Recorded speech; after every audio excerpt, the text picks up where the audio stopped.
Khoi bazina wana thaza benzanga bisingse loina sa thokrini heima saman ga siloina thudi emi as idonza nigi sanjinjam da phajilo akhoi thaba tu mila dine soidra khanna batare nigi sanjinjam da phajilo ba heima khoi bazina wana thaza benzang sini loina sa thoiba khoi baziga khoi thaba tu miga halak dine dei Ingkol degi mana masing kata hiu kiki. Ibe ma ingbi nangdi. Le sabi mo pun pajana parame. Kakak biro. Kedai sang. Noi bazi hoi di kai suki. Oh, ai noi bazi hal pang ang air ke. Mai kon ibe ma. Nangi na nau nu pia tumbi thaba tumbi du di. Mama ma pau da di ma di kai suki. Kui thaba tumbi su. Ini tu bim sagi lau ping basaki. Ha, nungai re da. Kui bazi una kata bobo kai lagi kurang. Kui re do ibe ma. Noi bu pokpi tai mai bethoi du na matam sang na leina phataba man naram laga. Lau sal le jabno khoi na na thum punamak manghal lamaga. Lai mongam du le khidri bas. Matam du da noi no hujuk leina ri be yumi khol si. Ai ngon da bandhan tham bani. Matam ko lap si da na kai ma singdong nar si. Wari sa ge lai. Kura. Ai khoi gi hujuk lai jari ba hai babu. Yumi khol si khaktam mangai re. In khol si da leitra badi. Ai khoi di kadai da chatlaga leironi. Nungsi khe dai be ma. Na sin thi hai ni be ma. Nang na ngang thorok phase ai de pangyang da nungsi ba. Che. Nang baji thengna dringe da nang hana thengno gu siang parabani ne. Yabu yanarabadi kari gi yum sida leitani. Namun ta singuni be ma. Nang gi da mak ta tin na ko pa o gi asau ba yum su sabi ge. Ni lawi khon kun mak nang gi meng do on bi ge ne. Nang di na sak su phajai. Mi gi oi khido pa moi ne. Pon no mak ki ai phana ba. Nang ai lawra ke dana. Kura pole hai dana. Adum na kariyan na bagino. Lai nang hai dana su. Adum no sita ba ngang sin na. Ai na hai bu sidi u sita na hai bi wana te ne. Sidi tai bang pan sigi sana bi ni. Namun bu senga bi lawi kon punamo nawon da mo hanjan dong nang iming on bi gi hai bi ni.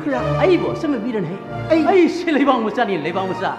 Ai khulas lai jabi. Chanu ni ngola mani. Adum na kariyan na bi ga no khura. Oi 한타나 칼라가보 너무 러우게 이런 망게 너무도 그돌 떡게 하기던 해. 아속 퍼즈나인 하이리 버시다. 농아이자 우하나 레도 서로 하이비니. 그라. 아이 그라 슬레제비 자노니 몰라마니. 유마스레 돈달레 누피니 하이드나 아둠나 카렘 나비가노. 레카이 나철나 사다 아둠나 사기람 자차카이나 칸비가노. 낭디 아이기 사수너티. 이살 수너티. 낭나 강가다바디 아이 레방 못자니. 고경도 미수너티. 나이 보내.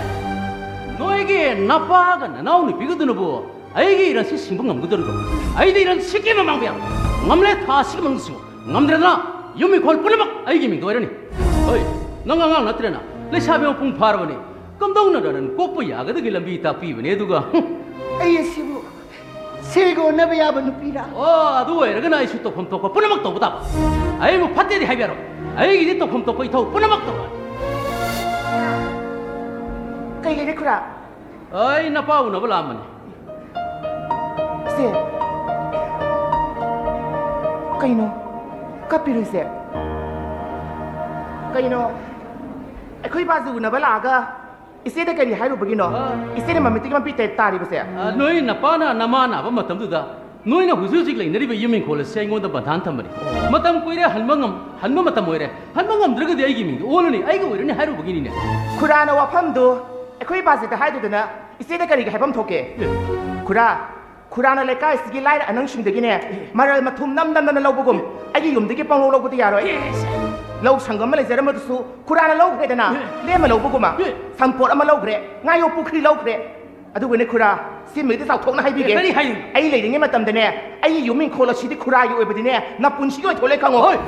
Nang ngang mi kondo kan ha. Nang ngang mi wadu kan ha. Ngay kone. Ingkola sibo lay ba yung badiyan na kibi say na kibi lay ba. Hoy, napa na ingon di selo kibagi. Kumakot ki kuya gaw ni na. Masi na dalin dong tokani. Naray mo pala hedno pakat kan. Ay, nang nupini lay sabi ni. Ay nupini lay sabi ni haydo na. Kura na ingon na kadog haydi bro. Nupini sune mi puy di haybelay tabi ni ko. Ka henjelak da badine se mekkair da hatos mo ni. Nang mi tari straight tabi nupi mo samna. Ay ngon da mo sital wang am diya. Kura na ay yung sidalaga apaw sara wang am diya. Kanade kura ahal ni ko ay namuktang thomjelak pa dane nang ano upi ba namit ka do loy chong thok ka ꯅꯪꯅ ꯆꯥꯂꯨꯄꯦ ꯊꯣꯝꯃꯤꯁꯦ ꯃꯤꯌꯥꯝ ꯎꯁꯤꯠꯂꯦ ꯑꯩ ꯏꯕꯨꯡꯉꯣ ꯃꯥꯒꯨꯝꯕ ꯑꯉꯥꯡꯅꯕ ꯊꯣꯡꯂꯥ ꯂꯩ ꯃꯁꯥ ꯐꯩ ꯍꯥꯏꯗꯅ ꯑꯩꯉꯣꯟꯗ ꯎꯁꯤꯠꯇꯅ ꯋꯥ ꯉꯥꯡꯕꯗꯤ ꯌꯥꯔꯣꯏ ꯑꯩ ꯂꯩꯔꯤꯉꯩ ꯃꯇꯝꯗ ꯑꯩ ꯌꯨꯝꯁꯤꯗ ꯃꯤꯑꯣꯏ ꯀꯅꯥꯒꯨꯝꯕ ꯑꯃꯠꯇꯅ ꯂꯥꯛꯑꯒ ꯑꯐꯥꯎ ꯁꯥꯔꯥꯎ ꯋꯥ ꯉꯥꯡꯕꯗꯤ ꯌꯥꯔꯣꯏ ꯈꯨꯔꯥ ꯅꯪ ꯑꯩꯅ ꯑꯃꯨꯛꯇꯪ ꯊꯣꯝꯖꯤꯜꯂꯛꯄꯗꯅꯦ ꯅꯪ ꯊꯥ 3 ꯍꯧꯒꯠꯄ ꯉꯝꯃꯦ ꯍꯥꯏꯁꯤꯅꯤꯀꯣꯅ ꯊꯥ 3 ꯍꯧꯒꯠꯄ ꯃꯧꯇ ꯀꯥꯏꯅ ꯍꯩ ꯏꯕꯦꯝꯃ ꯅꯪ ꯅꯨꯄꯤꯅꯤꯅ ꯍꯩ ꯑꯩ ꯅꯨꯄꯤꯅꯤ ꯍꯥꯏꯗꯤ ꯅꯪ ꯀꯩꯗꯧꯒꯦ ꯍꯥꯏꯔꯤꯕꯅꯣ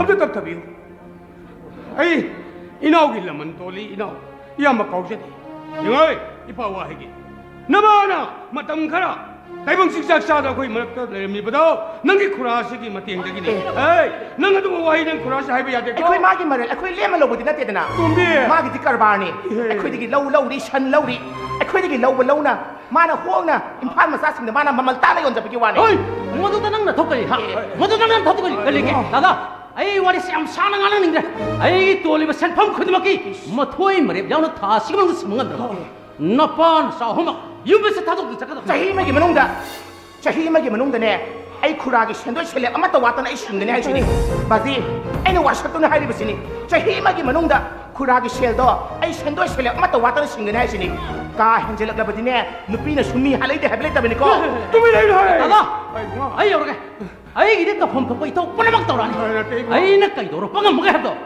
ꯅꯄꯥ ꯅꯆꯥ ꯑꯍꯨꯝꯃꯛ ꯍꯩ ꯅꯨꯃꯤꯠꯇꯨ ꯊꯤꯜꯂ ꯌꯦꯡꯉꯨ 이봉아, 살린다는 아무도 이 기사 또 미시는 말로 얼마 듣기 라이키가 보네 이봉아 당장에 이봉아 ꯑꯩꯈꯣꯏ ꯄꯥꯁꯤꯅꯦꯅ ꯇꯧꯔꯤꯁꯤꯅ ꯃꯔꯣꯜ ꯑꯃꯅꯦ ꯏꯆꯦ ꯃꯣꯏꯁꯤꯡꯁꯤ ꯌꯥꯗꯦ ꯍꯥꯏꯕ ꯆꯞ ꯆꯥꯅ ꯈꯪꯍꯟꯒꯗꯧꯕꯅꯤ ꯃꯤꯒꯤ ꯃꯔꯜ ꯇꯣꯜꯂꯨꯔꯕꯅꯤꯅ ꯑꯩꯈꯣꯏꯅ ꯂꯥꯜꯂꯤ ꯃꯇꯝ ꯄꯨꯝꯅꯃꯛꯇ ꯃꯈꯣꯏꯅ ꯋꯥ ꯃꯊꯛ ꯊꯝꯈꯤꯅꯤ ꯑꯩꯈꯣꯏ ꯃꯥꯒꯤ ꯃꯔꯜ ꯑꯩꯈꯣꯏ ꯂꯦꯝꯃ ꯂꯧꯕꯗꯤ ꯅꯠꯇꯦꯗꯅ ꯑꯗꯨ ꯉꯥꯏꯈꯣ ꯑꯩꯅ ꯂꯥꯛꯄ ꯃꯇꯝꯗ ꯁꯦꯟꯗꯣꯏ ꯆꯥꯕ ꯂꯩꯕꯥꯛ ꯃꯆꯥꯅ ꯀꯔꯤ ꯍꯥꯏꯔꯝꯕꯒꯤꯅோ ꯏꯆꯦꯅ ꯀꯞꯄꯒ ꯂꯩꯔꯝꯃꯤꯕꯗꯣ ꯍꯥꯏꯌꯨ ꯏꯆꯦ ꯏꯆꯤꯟ ꯏꯅꯥꯎꯁꯨ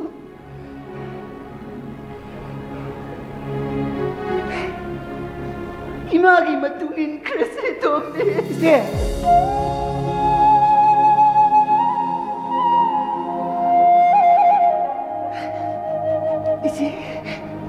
이제 대본 팔레스틱 힘들어 내린 것들 이제 숨는 힘가다보기 서로 시기번에 서로 짜매나 팔레 이제 시바 하이보 와하이도 하이거니 시바 하이버세 에이게 사우비니 시드도 비기 서로 ꯑꯩꯈꯣꯏ ꯊꯧꯅꯥ ꯂꯩꯅ ꯑꯩꯈꯣꯏ ꯁꯤꯡꯅꯗꯨꯅ ꯍꯤꯡꯈꯤꯁꯤꯅꯤꯁꯦ ꯅꯪꯅ ꯃꯤꯒꯤ ꯊꯕꯛ ꯁꯨꯔꯨꯔꯒ ꯈꯨꯂꯪ ꯆꯠꯂꯨꯔꯒ ꯃꯗꯨꯗꯒꯤ ꯐꯪꯂꯛꯄ ꯁꯦꯟꯐꯝ ꯈꯔꯅ ꯑꯗꯨꯒ ꯕꯥꯖꯤꯅ ꯁꯣꯜꯂꯤ ꯃꯤꯒꯤ ꯊꯕꯛ ꯁꯨꯔꯨꯔꯒ ꯃꯗꯨꯗꯒꯤ ꯐꯪꯂꯛꯄ ꯁꯦꯟꯐꯝꯅ ꯑꯩꯈꯣꯏ ꯑꯍꯨꯝꯒꯤ ꯅꯣꯡꯃꯒꯤ ꯆꯔꯥ ꯋꯥꯔꯕ ꯃꯇꯝ ꯑꯁꯤꯗ ꯑꯁꯨꯛ ꯌꯥꯝꯕ ꯃꯤꯒꯤ ꯁꯦꯟꯌꯥꯝ ꯑꯁꯤꯗꯤ ꯑꯩꯈꯣꯏꯅ ꯀꯔꯝꯅ ꯁꯤꯡꯕ ꯉꯝꯒꯅꯤ ꯅꯣꯡꯃꯒꯤ ꯃꯤꯅ ꯑꯩꯈꯣꯏꯕꯨ ꯎꯁꯤꯠꯇꯕ ꯍꯦꯜꯂꯛꯀꯅꯤ ꯑꯩꯅ ꯁꯤꯈ꯭ꯔꯁꯤ ꯍꯥꯏꯔꯤꯕꯁꯦ ꯌꯥꯝ ꯃꯨꯟꯅ ꯈꯜꯂꯒ ꯍꯥꯏꯔꯤꯕꯅꯦ ꯏꯆꯦꯅ ꯋꯥꯐꯝꯁꯦ ꯍꯧꯗꯣꯛꯇ꯭ꯔꯤꯉꯩꯗ ꯑꯩꯅ ꯋꯥꯐꯝ ꯑꯁꯦ ꯋꯥꯈꯜ ꯈꯟꯕꯗꯇ ꯑꯩ ꯑꯍꯤꯡ ꯀꯌꯥ ꯇꯨꯝꯗꯅ ꯍꯧꯈ꯭ꯔꯕꯅꯤ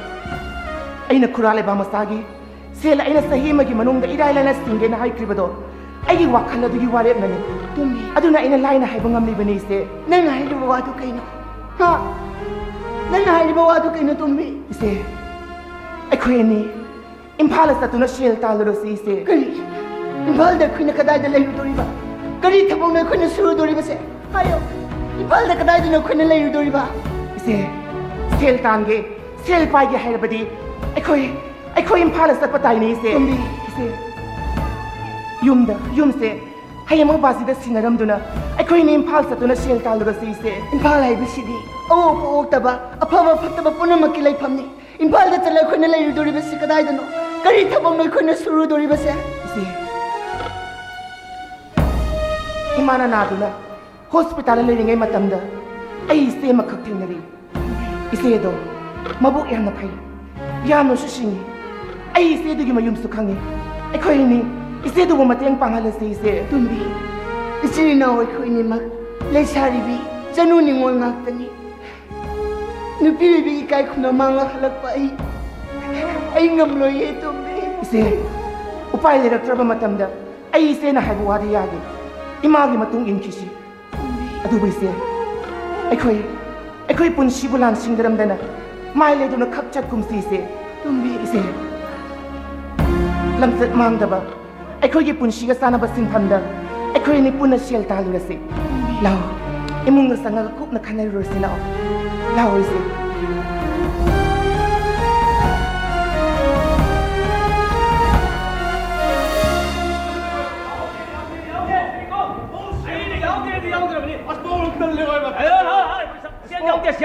뭐 시행이도 필요 뭐. 아이게 ATM 가수 파스북도 바보는 왜 빠이선 넣었더라? 그리야 형님.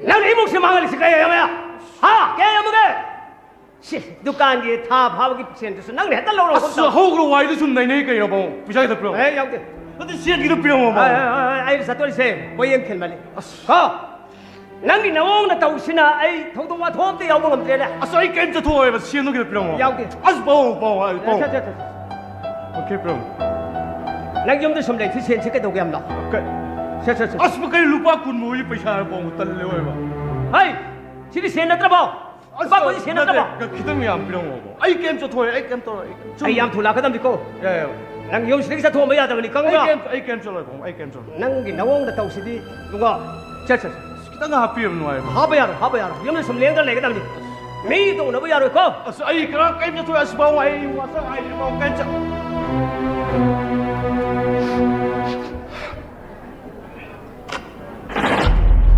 Hello. Hey, 거기 봐, 뭉툭했네. 로나 좀. 헤이, 잠깐. 에이, 또 뭐 명점네. 에이, 마탁 좀 뭐 가서 꼴짝짝 들을래. 그래, 너 표.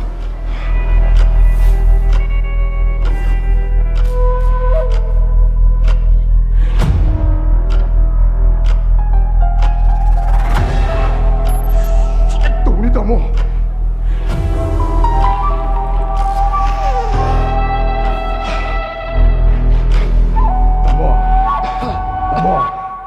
아이디 나무기 뽑은 도기 버시더네 미운 것이 아유르르버네 나무 나나 우리 나무에 쌍 것이 어떤 것이 가이저러버니다 아르고 나무 이문 실레이버 미모야 없으네 아이고 핵 우버가 누앙 그 째기도 인갑다 미스티가 나무 있더래 거의 마약 시기들이 거의 염들 내람바 아복 이도엄자 싹톡 비시 뿡딱 거의 바본가 이 각들이 레이시 미래를 먹을 레이터 버시디에 땀나버니고 따모 땀나게 하나 거의 많이 타와이 동아이래 마신가람 강레이 따이로 강되네 거의 달란 마턱도 막 하가지고 꼬닥꼬닥 또 외워네 땀나리로 따모 땀나이라 마 실레 강이라 강할리라 깨놈 떠오래 그러지 떠오래 낭지게 하나 사내기만 눈이다 따모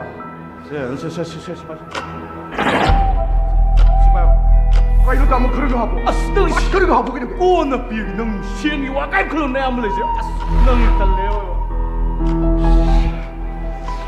다모 나나 우리 다모 뭐 믿고 뽐도 쓸까 오지 되게 되게 아두고 다모에게 라이카이 클럽 기미 심시나 아이부 핵 우버가 이동 공인이 있나 봐 아두고 다모에게 몫이 라이바 미마야 아이부 우버에게 제련이 간바네 마두드네 나 다모에게 총라라 이들 라인 클리어 أين خليني ساي؟ أخوي نواجه بيسي أنا كماي تادوك شيء أخوي ما شيء أخوي ما شيء جا أي شوكتا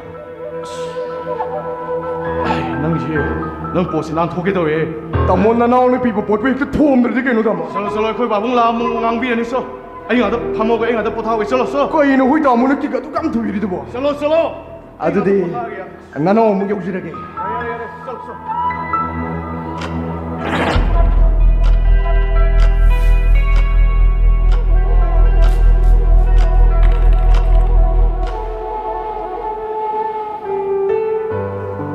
Sige ba?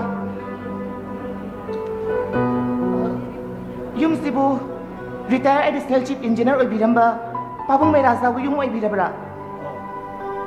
pabong may rasa oy do khoi father ne. Oh, ay helping hand gi laksa bane. Khoi ma thare ro. Khoi ma sigre. Ma thau ma am loi gra. Phiroi wale. Kaino ni? Angaw ba mi oy sala ni?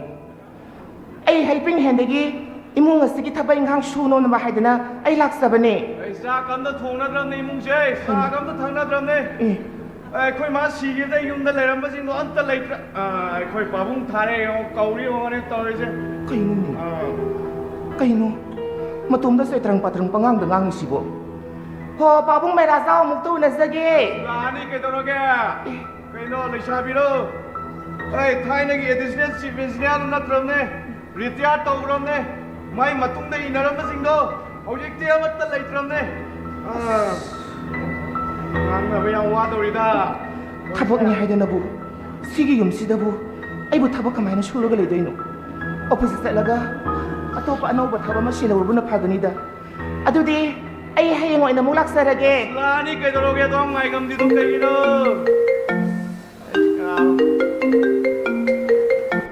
Hello. Ai, Mina Angre. Ai da phone to sasalak to noi kaino ne. Bien ba. pabung mera zao ibila bra Ai mera jao ni. Bien mana kana? ai thaba tombe helping hand gi laksabani Ai le kau bani, ai le kau bani.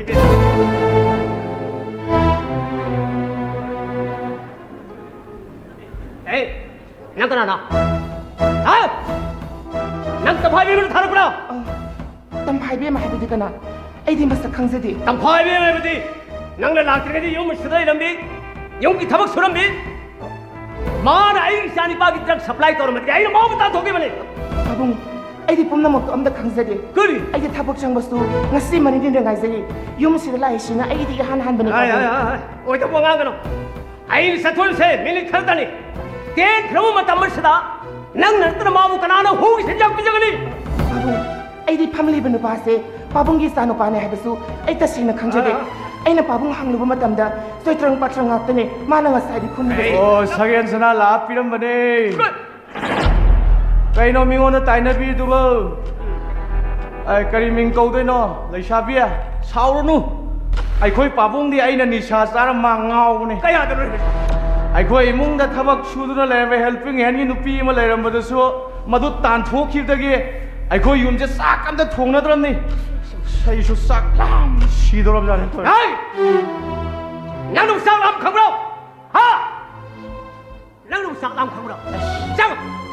Em mong sang. Nang kari hedo bayar ka. Sang. Ya. adu di pabung nasa sumo yau zaragi Ai ya de. Ako. Bien ba. Nang warong no. Ipana nan ka. Yengoi ai na sa thom dai kai su tong de le hawan. Ai na han je le ko on le ram ba sa da na. Isa da lan khalo da nang pa bu tanga. pabung ekhoi gi phamda lai gumna ba pabung na soi khrelan khrena tak pirak labada makha ta na waro bungam zade nasa ka shu khanje de pabung Ai bien ba. Helping hand ki director be madu na de. Masak matau phajabi. Yamle ing tapi lanja da bi thauna phabi lesabi ma thar age ai da na. Ai ngwan da han information ko ti pirak labani. pabung Bien ba. Ai gi shani par sinai bo yam lo wa le ne. Bi sak big le ngai de. Hai be in bal ai le su phaba ma cha wai la hor khiba. Alu pung kak char tan metric pass tar mo tong da. Ma mu ma palam da mahi tam thai. Kadom lagi hong pau hong lo khang ho de pong lo ala ki. Mama ga igana. Ma ga saja da sto hona wai da na. Lo na thom lo hona ba pun mak are ma tak. Mali am sil lagi bani sap na mo man sa da ba thak da ba ma ta lai tre. Mama to so. Ma gi wakhan na lai na hoi da lai khidra ba. Be ma. Ai ma bo lai eng da na. Yari khang hona ra ba ni. Madlu mangam tra ba ni.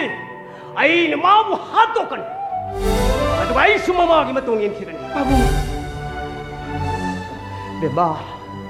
Nang pa gi ma teo ta di pangu pe tho kya. Pas yang wa re le he. Nang Papa, ai yong sere papa. lek chalo lek. Abo ai se ngarang la ke khanja bane du bo. Ai khoi babung ne na sakti ne na wa tho bane ai se pharam ta lak tra bane. Waru bi ya di ko papa. Bungo di hau si yang sin ma tam ni. Ai bi ai. Papa, hꯧꯖꯤꯛ ꯃꯇꯝꯁꯤ ꯃꯤꯁꯤꯡꯁꯤ ꯋꯥꯈꯜ ꯂꯧꯁꯤꯡ ꯁꯤꯡꯕ ꯍꯦꯟꯒꯠꯂꯛꯄꯗꯅꯤ ꯀꯩꯅꯣ ꯃꯤꯁꯤꯡꯁꯦ ꯂꯣꯏꯅ ꯀꯣꯛꯁꯦ ꯂꯣꯏ ꯂꯩꯒꯥꯏꯅꯔꯦ ꯃꯤꯁꯤꯡꯁꯦ ꯂꯣꯏꯅ ꯗꯤꯄ꯭ꯔꯦꯁꯟ ꯅꯥꯔꯦ ꯀꯅꯥꯒꯤ ꯃꯦꯟꯇꯦꯜ ꯁ꯭ꯇꯦꯖ ꯁ꯭ꯇ꯭ꯔꯦꯟ ꯏꯃꯨꯡ ꯑꯃꯒꯤ ꯃꯤ ꯄꯨꯂꯞ ꯄꯨꯂꯞꯅꯤ ꯅꯥꯔꯤꯁꯤ ꯑꯩꯅ ꯇꯨꯝ ꯍꯧꯒꯠꯇ꯭ꯔꯤꯉꯩꯗꯒꯤ ꯄꯦꯁꯦꯟ ꯃꯌꯥꯝꯁꯤꯅ ꯑꯃꯨꯛꯇꯣꯏꯕ ꯀ꯭ꯌꯨꯗꯅꯤ ꯂꯦꯡ ꯂꯩꯔꯤꯁꯦ Bungo hꯧꯖꯤꯛꯀꯤ ꯃꯇꯝꯁꯤꯗꯤ ꯀꯣꯛ ꯅꯨꯡꯉꯥꯏꯕ ꯑꯝꯇ ꯌꯥꯎꯗ꯭ꯔꯕꯅꯤ. ꯍꯧꯖꯤꯛꯇꯤ ꯏꯕꯨꯡꯉꯣ ꯍꯣꯏꯒꯤ ꯃꯇꯝꯅꯤ ꯍꯥꯏꯖꯔꯤꯕ. ꯑꯗꯨ ꯄꯥꯕꯨꯡ ꯏꯆꯥ ꯅꯨꯄꯥꯗꯣ ꯀꯧꯊꯣꯛꯄꯤꯔꯛꯑꯣ ꯂꯥꯌꯦꯡꯕ ꯍꯧꯔꯁꯤ Bungo ꯃꯁꯤꯒꯤꯗꯤ ꯃꯥ ꯄꯣꯊꯥꯈ꯭ꯔꯦꯅꯦ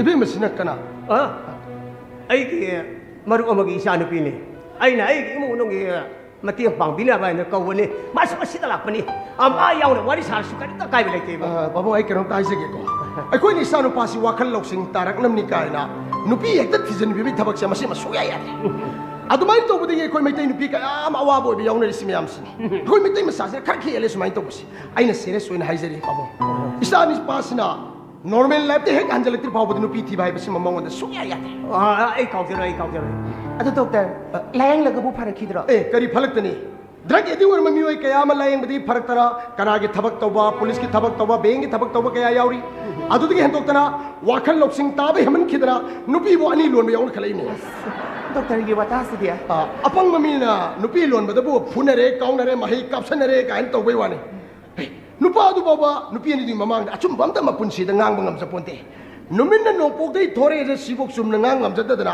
नुमिन्ना नोंपोकदई थोरअंब याय क्या हारिबो असिंग मीना मयुम पानबदी अदुम सेक्शन पानबी याम यावनरी पोलिदा अदु डॉक्टर लायेंगबदी कमायना लायेंगने मसी माना सारिब निसागी सांग से खंगतोगा एकोइना हिदाक मही नत्रगना गुलिना सिनबनी अदु डॉक्टर लायेंगबदी कदाइदा लायेंगने मसी हॉस्पिटल दा लायेंगसु याय युमदा लायेंगसु याय अदुगा प्राइवेट सेंटर अमदा हेक्ता लायेंगसु याय अदो कयाम कुइनदि लायेंगने मसी लायेंगबदा कोइना सही मन मतम थाय सही मा हारि सतेगी नते मतम सांगन निसा सारक मिसिंग सि मागी ब्रेन दे साइथोकिब केमिकल मयाम सि अमुक तासनब होनरपदा सही म संगे अदुनने कोइना सही अमा ना कोइना हाइजरिबिस सही मा हारि सिसु डॉक्टर खतने याते सपोर्टर ओरिबे मिसने क्वाइट के मथौ तारिबिस सपोर्टर ओरिबे मिसे माना मागी अंगांग दम ओलक मोंग मतो सि कोइन कुशन सेना बताय मंगोंदा मतम साना पिजबा मतम साना माबु तुमन बिबा लोइनना माना फतब थबाम तोरबदा कोइन सही दुन त लेबे महुता अफब थबक मसा म तोरपसु एकोइन मदु थागत बि बताय अंगांगी मतो ओलबा माबु सपोर्टर ओरिबसनि यामना कुमना सेनबा म मथौ थाय इबोन तापिर से हानगी मतो को नॉर्मल लाइफ त लाको यागनि हाइबे माने पाबो मसी मोइगी मसक सेते नती अमुक फरक पा हारगी फिबम अमु हंजलक याम तौगले अदुनने कोइना याम सेक्शन में दरकार ले सपोर्टर ओइबा मिसने याम तौगदब सेते नती मागी हानगी निसा साबा मरु मपांग सिंग से मसी लापथोन बताय मोइगी फोन नंबर फावै कोइना ब्लॉक तौबी बताय अनुब मरु मपांग मयाम मै कोइ सेंगत बि बताय नॉर्मल पुंसीस हलकना बहना बता मसीने याम मरु ओइबसे सपोर्टर प्लस डॉक्टर अदु ओइबा तारगदि मागी लाइफ से एकोइगी साधारण पुंसी दंगल हलक सोइदन ngani pa ado babu aina phana ngang dona su ma si tungrabani na kari upai le ado ai amu yaujarage imanabi mana moi su moi mayum da nat khara laigai be yaure am ta lakte yadi na re ai yaujare ai भले भले ado babu ai gi opdc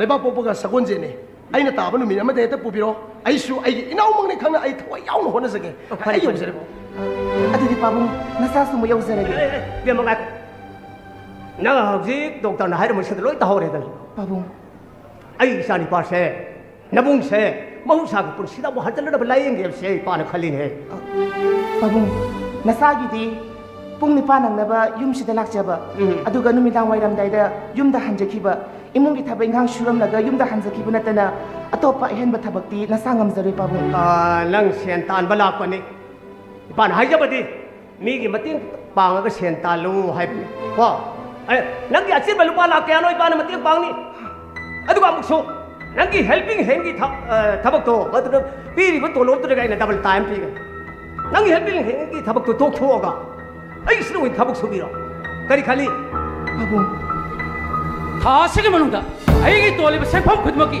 मथोई मरेब यावना Singham ngамद्रबदी नपान साहुम युम्मी खोल से थादोक चक्कदमने आई बेमा अदुदि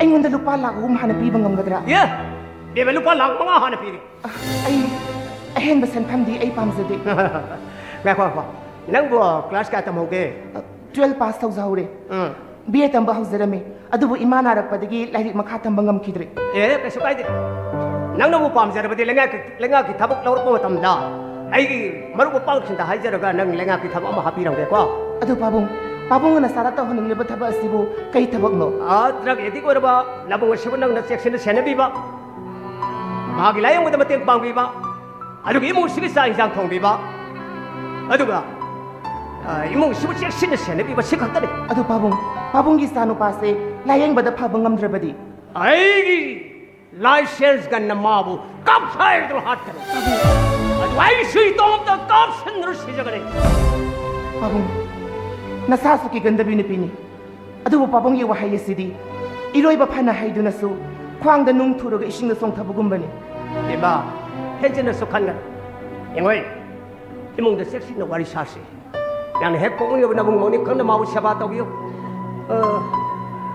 ꯉꯔꯥꯡꯗꯒꯤ ꯆꯥꯛ ꯆꯥꯔꯛꯇꯕꯅꯤꯅꯅꯦ ꯑꯩꯁꯨ ꯂꯥꯝꯃꯦ ꯅꯕꯨꯡꯁꯤꯁꯨ ꯂꯥꯝꯃꯝꯃꯅꯤ ꯂꯥ ꯏꯃꯨꯡꯗ ꯆꯦꯛꯁꯤꯟꯅ ꯈꯟꯅꯁꯤꯀꯣ ꯂꯥ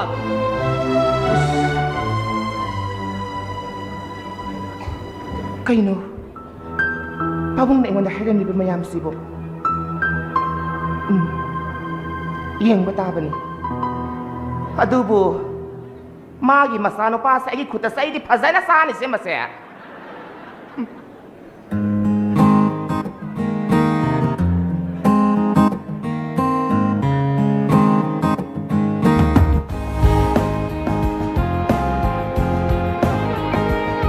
ꯈꯪꯗ꯭ꯔꯦ ꯀꯔꯤꯅꯣ ꯂꯦꯡꯒꯥꯒꯤ ꯑꯣꯔꯗꯔ ꯑꯁꯤꯅꯅꯦ ꯍꯦꯛ ꯌꯧꯔꯛꯄꯗꯒꯤꯅꯦ ꯑꯣꯐꯤꯁ ꯆꯠꯅꯅꯕꯒꯤ ꯊꯧꯔꯥꯡ ꯑꯣꯐꯤꯁ ꯍꯜꯂꯛꯂꯦ ꯆꯥꯕꯒ ꯇꯨꯝꯅꯕꯒ ꯍꯣꯠꯅꯕꯗꯅꯦ ꯅꯣꯡ ꯑꯃꯨꯛ ꯉꯥꯟꯕ ꯅꯨꯃꯤꯠ ꯑꯃꯨꯛ ꯇꯥꯕꯗꯅꯦ ꯍꯧꯈꯤꯕ ꯃꯇꯝꯒꯁꯦ ꯑꯃꯠꯇ ꯈꯪꯍꯧꯗꯦꯗꯨꯅꯤ ꯃꯇꯝꯁꯤ ꯑꯥ ꯌꯧꯔꯦ ꯇꯧꯔꯤꯁꯤ ꯄꯨꯡ ꯀꯌꯥꯗꯅꯣ ꯑꯣꯐꯤꯁ ꯊꯤꯟꯗꯣꯏꯁꯤꯅ ꯈꯪꯗꯦ ꯏꯃꯥꯟꯅꯕ ꯑꯃꯁꯨ ꯂꯥꯛꯀꯅꯤꯅ ꯍꯥꯏꯕꯅꯤ ꯅꯨꯄꯥꯔꯣ ꯍꯥ ꯅꯨꯄꯥꯔ ꯍꯥꯏꯕ ꯍꯣ ꯏꯃꯥꯟꯅꯕ ꯍꯥꯏꯔꯗꯤ ꯅꯨꯄꯥ ꯏꯃꯥꯟꯅꯕꯤ ꯍꯥꯏꯔꯒꯅ ꯅꯨꯄꯤ ꯀꯥꯟꯅꯗꯕꯗꯅꯦ ꯋꯥꯍꯪ ꯌꯥꯝ ꯍꯪꯒꯅꯨ ꯈꯨꯝꯕ ꯌꯥꯝ ꯇꯜꯂꯤ 이씨 오네 아도 그대로 ꯑꯗꯣ ꯉꯁꯤꯗꯤꯅꯦ ꯑꯣꯐꯤꯁꯁꯦ ꯊꯤꯟꯕ ꯅꯪ ꯊꯤꯜꯂꯨ lꯧꯕꯗꯤ ꯂꯥꯛꯑꯅꯨ 까나이 가야 돼 어렵대봐 하 까나 틀려라 깨노 ꯍꯣ ꯑꯣꯐꯤꯁꯇꯒꯤ ꯑꯩ ꯊꯤꯜꯂꯅꯕ ꯒꯥꯔꯤ ꯑꯃ ꯁꯤꯜꯍꯟꯒꯦ 오네 마셔 ꯆꯥꯎꯕ ꯆꯥꯎꯗꯕ ꯑꯩꯈꯣꯏꯁꯨ 어ꯣꯐꯤꯁ 하람니 ꯀꯩꯅꯣ 끼리고 국계도가 바자리번나 삭도 왜베마 나포닝도 이랑랑 거 나사노 파니 세 스쿨 가르번 응아웅 옥선은 예능데 ꯍꯣ ꯑꯩꯅ ꯀꯦꯅ ꯊꯣꯛꯄꯤꯔꯤꯁꯦ ꯅꯃꯥꯏꯗꯣ ꯉꯥꯛꯄꯤꯔꯤꯕ ꯑꯦ. ꯅꯨꯄꯤꯅꯅꯦ ꯀꯦꯅ ꯃꯑꯣꯡꯗ ꯂꯩꯕ ꯆꯠꯊꯣꯛꯄ ꯍꯥꯏꯕꯁꯦ ꯅꯨꯄꯥ ꯑꯐꯕꯗ ꯌꯨꯝꯕꯥꯟꯕ ꯃꯥꯟꯕꯅꯦ ꯅꯪꯅꯗꯤ ꯃꯗꯨ ꯍꯥꯏꯔꯤꯕ ꯃꯤꯍꯨꯟꯗꯤ ꯇꯤꯡ ꯂꯥꯎꯏꯅꯦ 이베마 ꯍꯣ ꯅꯨꯄꯤ ꯃꯁꯛ ꯐꯖꯕ ꯂꯧꯕ ꯅꯨꯄꯥ ꯍꯥꯏꯕꯁꯤꯗꯤ ꯑꯥ. ꯃꯤꯍꯨꯟ ꯈꯔ ꯆꯣꯡꯕ ꯅꯤꯡꯗꯣꯟ ꯈꯔ ꯄꯣꯝꯕ ꯍꯥꯏꯕꯁꯤꯗꯤ ꯍꯧꯅꯁꯥꯅꯤ ꯑꯗꯨꯒꯅꯦ ꯅꯨꯄꯤ ꯑꯩꯈꯣꯏꯅ ꯐꯅ ꯀꯦꯅ ꯆꯠꯈꯤ ꯆꯠꯂꯨ ꯑꯩꯈꯣꯏꯒꯤ ꯋꯥꯈꯜꯗꯗꯤꯅꯦ ꯑꯩꯒꯤ ꯏꯆꯥꯒ ꯑꯩꯒꯤ ꯅꯨꯄꯥꯒ ꯑꯩꯒꯤ ꯏꯃꯨꯡꯒ ꯅꯣꯏꯗꯩ ꯀꯩꯁꯨ ꯍꯦꯟꯗꯕꯅꯤꯊꯕꯛꯀ ꯌꯥꯝ ꯐꯕ 이몽이가 ꯌꯥꯝ 큰거 말리고 이몽이 타박라 마나 야우데 농풍 안바디 오피스 남나바 하이드나 파우더 립스틱 타바 하 프리 마사 파토피 코토피 레이나 나보 호나 비베마 두칸 시데 헝나레네 아무 또이바 카리노 사이리오 만남 스나보 낭라이 할세 킬로미터 와리가 디 캉이네 ꯇꯥꯅꯤꯡꯗꯦ ꯅꯪꯒꯤ ꯋꯥꯉꯥꯡꯗꯣ ꯑꯩꯕꯨ ꯅꯨꯡꯁꯤꯕ ꯑꯃ ꯏꯃꯥꯟ ꯃꯥꯟꯗꯦ ꯊꯃꯣꯏꯗꯣ ꯈꯔ ꯆꯥꯎꯊꯣꯛꯑꯣ ꯑꯩ ꯄꯨꯛꯆꯦꯜ ꯄꯤꯛꯄ ꯆꯥꯎꯕꯩ ꯋꯥ ꯅꯠꯇꯦꯅꯦ ꯑꯩꯅ ꯍꯥꯏꯔꯤꯕꯁꯦ ꯅꯪꯁꯨ ꯈꯜꯂꯨꯅꯦ ꯅꯣꯡꯄꯨꯡ ꯉꯥꯟꯕꯗꯒꯤ ꯑꯣꯐꯤꯁ ꯆꯠꯅꯅꯕꯅꯦ ꯑꯩꯗꯤ ꯍꯥꯏꯗꯅ ꯇꯞ ꯇꯥꯏ ꯀꯦꯁꯜꯂ ꯆꯠꯈ꯭ꯔꯅꯤ ꯍꯥ ꯅꯨꯃꯤꯠ ꯄꯨꯝꯇꯥ ꯇꯥꯔꯒꯅꯦ ꯅꯪꯅ ꯌꯨꯝꯁꯤꯗ ꯍꯜꯂꯛꯏꯕꯁꯦ ꯍꯦꯛ ꯍꯜꯂꯛꯄꯒꯕꯨ ꯀꯅꯥꯒ ꯋꯥꯔꯤ ꯁꯥꯔꯤꯅꯣ ꯈꯪꯗꯦ ꯐꯣꯟꯁꯤꯗ ꯖꯨꯖꯥ ꯍꯥꯏꯗꯅ ꯑꯍꯤꯡ ꯆꯨꯞꯄ ꯋꯥꯔꯤ ꯁꯥꯅꯤ ꯃꯦꯁꯦꯖꯁꯤꯅꯕꯨ ꯀꯩꯅꯣ ꯑꯩꯈꯣꯏꯗ ꯑꯍꯤꯡ ꯇꯨꯝꯃꯝ ꯈꯪꯗ꯭ꯔꯤ ꯅꯠꯇꯦ ꯏꯃꯨꯡ ꯑꯃꯒꯤ ꯃꯧ ꯑꯃꯒꯤ ꯁꯥꯖꯠꯇꯣ ꯃꯗꯨꯔꯣ ꯑꯝꯇ ꯍꯥꯏꯌꯨꯅꯦ ꯀꯔꯤ ꯆꯥꯎꯊꯣꯛꯅꯕꯨ ꯍꯥꯏꯕꯤꯒꯦꯅꯦ ꯑꯩꯒꯨꯝꯕ ꯅꯨꯄꯤꯗꯤꯅꯦ ꯅꯣꯏ ꯂꯩꯀꯥꯏꯁꯤꯗ ꯑꯅꯤ ꯁꯨꯅ ꯂꯩꯔꯝꯂꯣꯏ ꯂꯩꯇꯦ ꯅꯪꯒꯨꯝꯕ ꯑꯃꯠꯇ ꯌꯥꯎꯗꯦ ꯍꯤꯟꯗꯨꯒꯤ ꯂꯥꯏꯔꯦꯝꯕꯤ ꯗꯦꯕꯤꯁꯤꯡꯅꯅꯦ ꯃꯈꯨꯠ 10 ꯄꯥꯜꯂꯤ 3 ꯄꯥꯜꯂꯤ 4 ꯄꯥꯜꯂꯤ ꯍꯥꯏꯔꯤꯗꯣ ꯀꯔꯝꯅꯅꯣ ꯈꯪꯕ꯭ꯔꯥ ꯍꯥꯏꯌꯨꯅꯦ ꯀꯔꯝꯅꯅꯣ ꯌꯦꯡꯉꯣ ꯑꯩꯅ ꯅꯣꯏ ꯌꯨꯝꯁꯤꯗ ꯍꯦꯛ ꯂꯥꯛꯄꯗꯒꯤꯅꯦ ꯄꯥꯜꯂꯤꯕ ꯈꯨꯠ ꯃꯌꯥꯝꯁꯦ ꯑꯌꯨꯛꯀꯤ ꯏꯃꯨꯡ ꯃꯅꯨꯡ ꯀꯅꯥꯅ ꯁꯤ ꯁꯦꯡꯉꯤ ꯌꯦꯡꯉꯨꯅꯦ ꯐꯤꯁꯨ ꯐꯤꯖꯥꯝꯕ ꯀꯅꯥ ꯇꯧꯏ ꯆꯥꯛ ꯀꯅꯥꯅ ꯊꯣꯡꯉꯤ ꯐꯤ ꯀꯅꯥꯅ ꯁꯨꯏ ꯑꯉꯥꯡꯁꯤ ꯏꯔꯨꯖꯕꯤꯕ ꯁ꯭ꯀꯨꯜ ꯆꯠꯅꯅꯕ ꯑꯃꯨꯛ ꯍꯣꯠꯅꯕ ꯑꯉꯥꯡꯁꯤ ꯁ꯭ꯀꯨꯜ ꯍꯜꯂꯛꯂꯦ ꯄꯤꯖꯥ ꯄꯤꯊꯛ ꯀꯅꯥ ꯇꯧꯏ ꯄꯤꯔꯛꯄ ꯍꯣꯝ ꯑꯦꯁꯥꯏꯟꯃꯦꯟꯁꯤꯡ ꯀꯅꯥ ꯌꯦꯡꯁꯤꯜꯂꯤ ꯅꯨꯃꯤꯠ ꯇꯥꯔꯛꯂꯦ ꯍꯤꯟꯖꯥꯡ ꯃꯊꯦꯜ ꯂꯨꯀꯣꯏꯒ ꯂꯣꯏꯅꯅ ꯐꯣꯡ ꯁꯥꯕ ꯆꯥꯛꯇꯨ ꯀꯅꯥ ꯊꯣꯡꯉ ꯄꯤꯖꯒꯦ ꯅꯪ ꯂꯣꯏ ꯇꯧꯔꯛꯁꯤ ꯃꯉꯥꯏꯔꯦꯅꯦ ꯍꯥ ꯅꯪ ꯂꯣꯏ ꯇꯧꯔꯛꯁꯤ ꯃꯉꯥꯏꯔꯦꯕ ꯌꯨꯝꯁꯤꯗ ꯃꯤ ꯊꯕꯛ ꯁꯨꯕꯤꯅꯅꯕ ꯍꯥꯏꯗꯅ ꯃꯤ ꯑꯃ ꯅꯦꯛꯇꯨꯅ ꯁꯣꯜꯂꯒ ꯅꯪ ꯂꯣꯏ ꯇꯧꯔꯛꯁꯤ ꯃꯉꯥꯏꯔꯦꯅꯦ ꯄꯨꯝꯅꯃꯛꯇꯨꯁꯦ ꯀꯅꯥ ꯄꯤꯒꯦ ꯌꯦꯡꯉꯨꯅꯦ ꯁꯥꯔꯒ ꯀꯅꯥꯅ ꯄꯤꯒꯦꯕ ꯈꯨꯠꯁꯥ 10 ꯄꯥꯟꯕꯤ ꯂꯥꯏꯔꯦꯝꯕꯤꯒꯨꯝꯅꯦ ꯑꯩꯅ ꯂꯣꯏꯅꯃꯛ ꯁꯨꯕꯅꯤ ꯑꯩꯉꯣꯟꯗ ꯈꯠꯅꯍꯧꯗꯣꯏ ꯁꯔꯨꯛꯅꯦ ꯂꯥꯏꯔꯦꯝꯕꯤꯅꯦ ꯍꯥꯏꯗꯅ ꯏꯔꯥꯠꯂꯣ ꯑꯩ ꯂꯥꯛꯄꯗꯒꯤꯅꯦ ꯅꯈꯣꯏꯒꯤ ꯅꯌꯨꯝ ꯑꯁꯦ ꯄꯨꯡꯂꯪ ꯂꯪꯉꯤꯕ ꯑꯩ ꯂꯩꯇ꯭ꯔꯕꯗꯤꯅꯦ ꯁꯪꯒꯣꯜꯅꯤ ꯍꯥꯏꯁꯤꯅꯤ ꯁꯨꯝ ꯍꯦꯟꯖꯜꯂꯛꯏꯅꯦ ꯁꯤ ꯅꯨꯄꯤꯁꯦ ꯑꯩꯉꯣꯟꯗ ꯈꯠꯅꯍꯧꯗꯣꯏ ꯁꯔꯨꯛꯅꯦ ꯅꯆꯟꯅꯨꯄꯤꯁꯦ ꯑꯣꯏꯅ ꯁꯦꯟꯅꯧ ꯑꯩꯈꯣꯏ ꯏꯕꯦꯝꯃ ꯀꯩꯗꯧꯔꯒꯦ ꯍꯥꯏꯁꯤꯕꯣ ꯏꯕꯦꯝꯃ ꯀꯩꯁꯨ ꯇꯧꯗꯦꯅ ꯍꯣ ꯅꯪꯗꯤ ꯊꯤꯀꯥꯅꯦ ꯍꯥꯏꯗꯅꯅꯦ ꯌꯨꯝ ꯃꯈꯥꯁꯤꯗ ꯉꯥꯏꯍꯥꯛꯇ ꯂꯩꯇ꯭ꯔꯕꯅꯤꯅꯅꯦ ꯅꯆꯟꯅꯨꯄꯤꯁꯤꯅ ꯃꯀꯣꯛ ꯆꯥꯛꯂꯤꯕꯁꯦ ꯅꯪꯗꯤ ꯀꯔꯤꯝꯇ ꯎꯔꯨꯅꯨ ꯇꯥꯅꯤꯡꯗꯦ ꯍꯥꯏꯌꯨ ꯁꯤ ꯑꯣ ꯀꯩꯀꯩ ꯂꯣꯏꯁꯜꯂꯦ ꯃꯤꯗꯥꯡꯒꯤ ꯇꯤꯐꯤꯟ ꯁꯦꯝ ꯁꯥꯕ ꯂꯣꯏꯖꯔꯦ ꯑꯉꯥꯡꯁꯤꯅ ꯆꯥꯔꯝꯕ ꯆꯥꯏꯔꯝꯕ ꯄꯨꯝꯅꯃꯛ ꯂꯣꯏꯁꯤꯟꯖꯔꯦ ꯏꯃꯨꯡ ꯃꯅꯨꯡ ꯁꯤꯠ ꯁꯦꯡꯕ ꯂꯣꯏꯁꯤꯟꯖꯔꯦ ꯃꯦꯗꯥꯝ ꯑꯩ ꯂꯩꯔꯤꯉꯩꯗꯅꯦ ꯑꯩꯈꯣꯏ ꯀꯥꯁꯦ ꯂꯣꯏꯁꯜꯂꯨ ꯑꯩ ꯆꯠꯈ꯭ꯔꯕꯗꯤ ꯑꯩꯈꯣꯏ ꯀꯥꯗ ꯆꯪꯕ ꯌꯥꯔꯣꯏ ꯍꯣꯏ ꯃꯦꯗꯥꯝ ꯑꯗꯨꯒ ꯅꯣꯏ ꯁꯥꯔꯁꯦ ꯃꯇꯝ ꯆꯥꯅ ꯆꯥꯛ ꯄꯤꯖꯧ ꯂꯩꯁꯥꯕꯤ ꯑꯃ ꯂꯩꯔꯤꯕꯗꯣ ꯆꯥꯛ ꯊꯤꯔꯒ ꯃꯥꯏ ꯀꯥꯗ ꯄꯤꯌꯨ ꯃꯅꯥꯛꯇꯒꯗꯤꯅꯦ ꯇꯣꯏꯅ ꯆꯪꯂꯨꯅꯨ ꯃꯁꯦ ꯃꯄꯥꯟ ꯂꯝꯗ ꯂꯩꯔꯨꯕꯗꯒꯤꯅꯦ ꯃꯀꯣꯛꯁꯦ ꯆꯥꯛꯑꯕꯅꯤ 이만하바 독tor 아마수 나서는 빌라행 벨라까 니다 하이바니 아이 만ung 담ta 사옹 키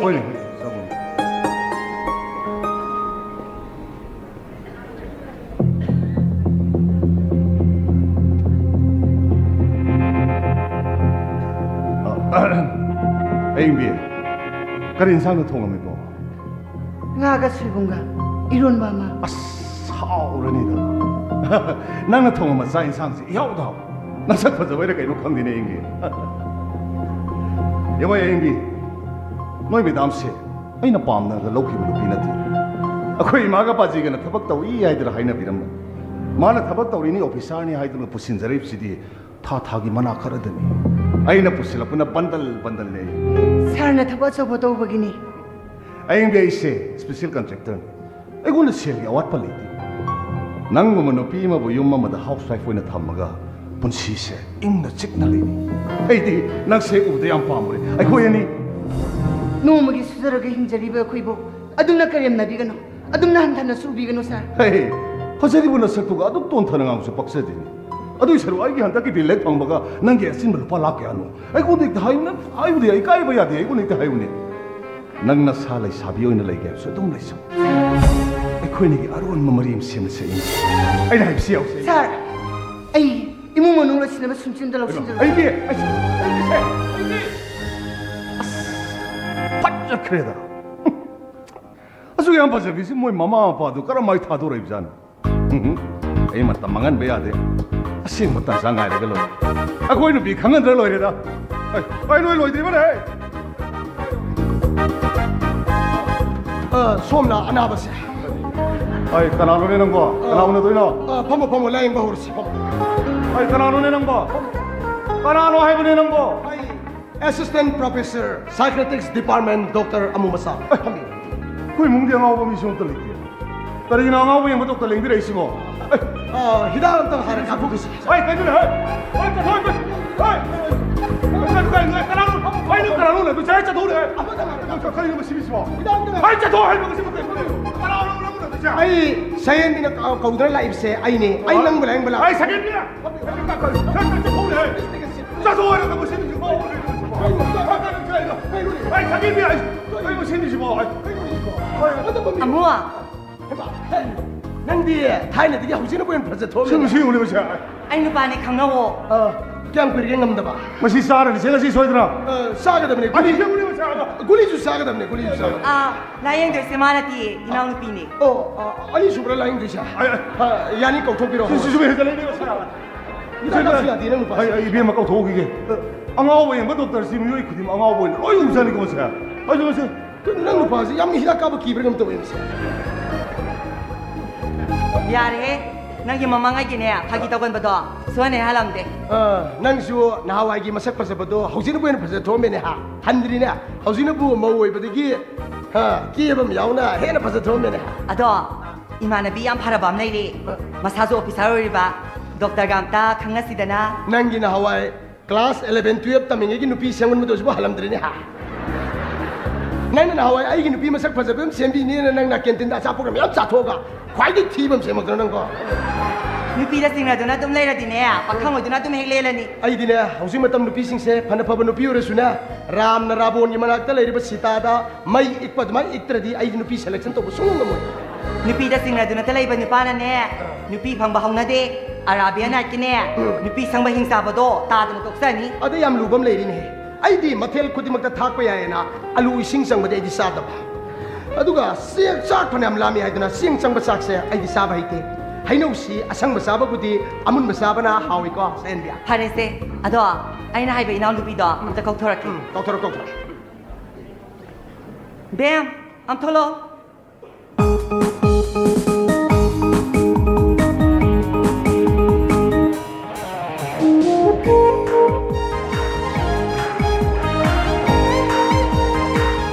doctor aina haiba ba inaw na pito ni? Oh, sinban di tinawan. Sili ba pizit na samudra mapan? Wakal na tarang ni. Karilam dalay ro no. Ay, burota mo. Mingay ka ba? Ay, giming angawbi. Kari angaw biya. Natiye. Ay, giming na may rakpam angawbi hay ba? Namay di am to bulak tri itha thadu ene daw siya. Na may di.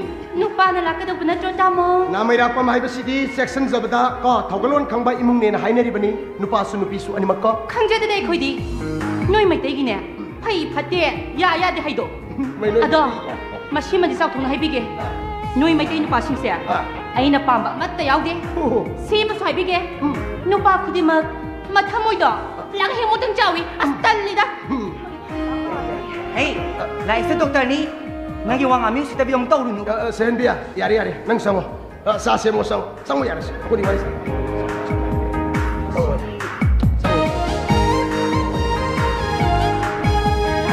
Huziki ko ni kakta ngare.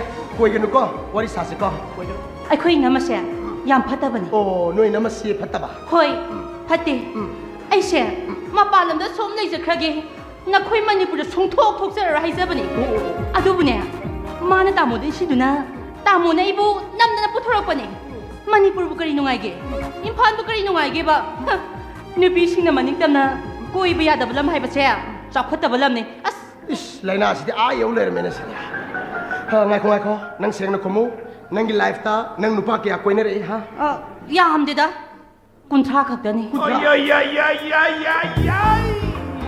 Ka gelam de gi ha. Adu buro kunung mamang de ge hum. Wang khai de ge ani. Kai champa de ge hum. Duga nawrem thong de ge taru. Atai di Taminama, Telegrama, Delhi machani. Aduga Taminama, adu Punjabi ma. Amadi Negro ne. Ya. Nang suna masak pasay da ha. Nasak yang pasay. Chinese ki nupi ki mali. Ima. Numilay maku de ye ku dia mali yang pasay. Ima. Hoim ne. Adu budi. Ai gi ex mai tai no pa do so hai. Ma se. Ai na yam nu shi bani. Ihan han ba nu pa hai bu sidi. Hek ta ni sing bani. Ado. Mai mama do. Yam phate. Adu ga ne. Ma na su. Mama phate bi wa yam lawe. Ish. Mui mama chokhote bi na ibu. Phanek shalhalu. Khi lahalu. Lipstick ta hen ganu. Pisumi hen ganu kai na ne. Chaga yang ngange. Lambi da mi na ibu ubada. Wow, kai na hinari ba siya. Mahang na hayan ningge. Ish. Mui mama chokhote bi na ibu. Aphaw bi malik ra hai. Lamchat na bi malik ra hai. Tamo. Ai sibu. Man ba ne? Mali. Ha? Mande. Mahanda ba ne hai ba? Ado aina lai se ata ginate nang yaksang nungai tabi yang balak pani. Ako nang yaksang da husik si kari nungai tabi lai seng hari. Ash. Tumba yadi. Hazin su yam sagwali. Hazin sabot ba? Nupa phaba. Hek yeng bada. Sing lemba. Masat lom lauba. Personality laiba.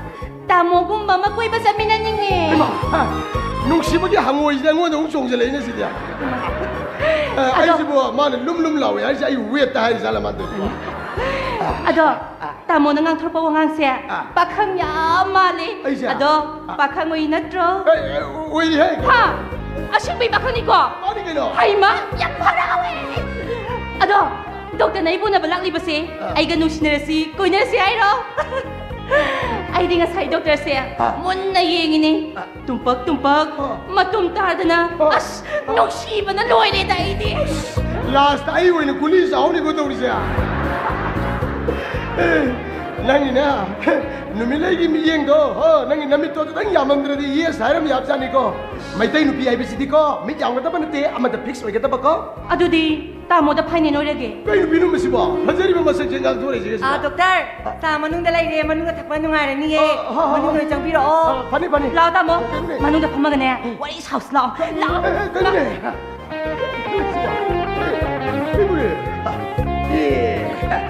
Sino ni ne? Ay buta ko itang birak pa Dr. Singh na. Home visit sa kano hari siya. Ash ko ka makaklayang madawado rin eh. Hoy da! Thay na rabuan ka doon, laramati ako siya. Amuk ta kok tara ni layang doon siya. Masi, masakti fazari ase yengage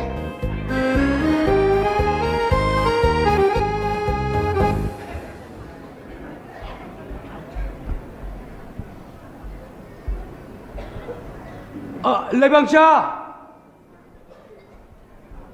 레방샤 따래 따래 이야말라 이 마바당도 독비로 봐 따다 가던 밤이라 뭐 이세 타밤사 도깨는 비홍으로 봐 호이 딸레비로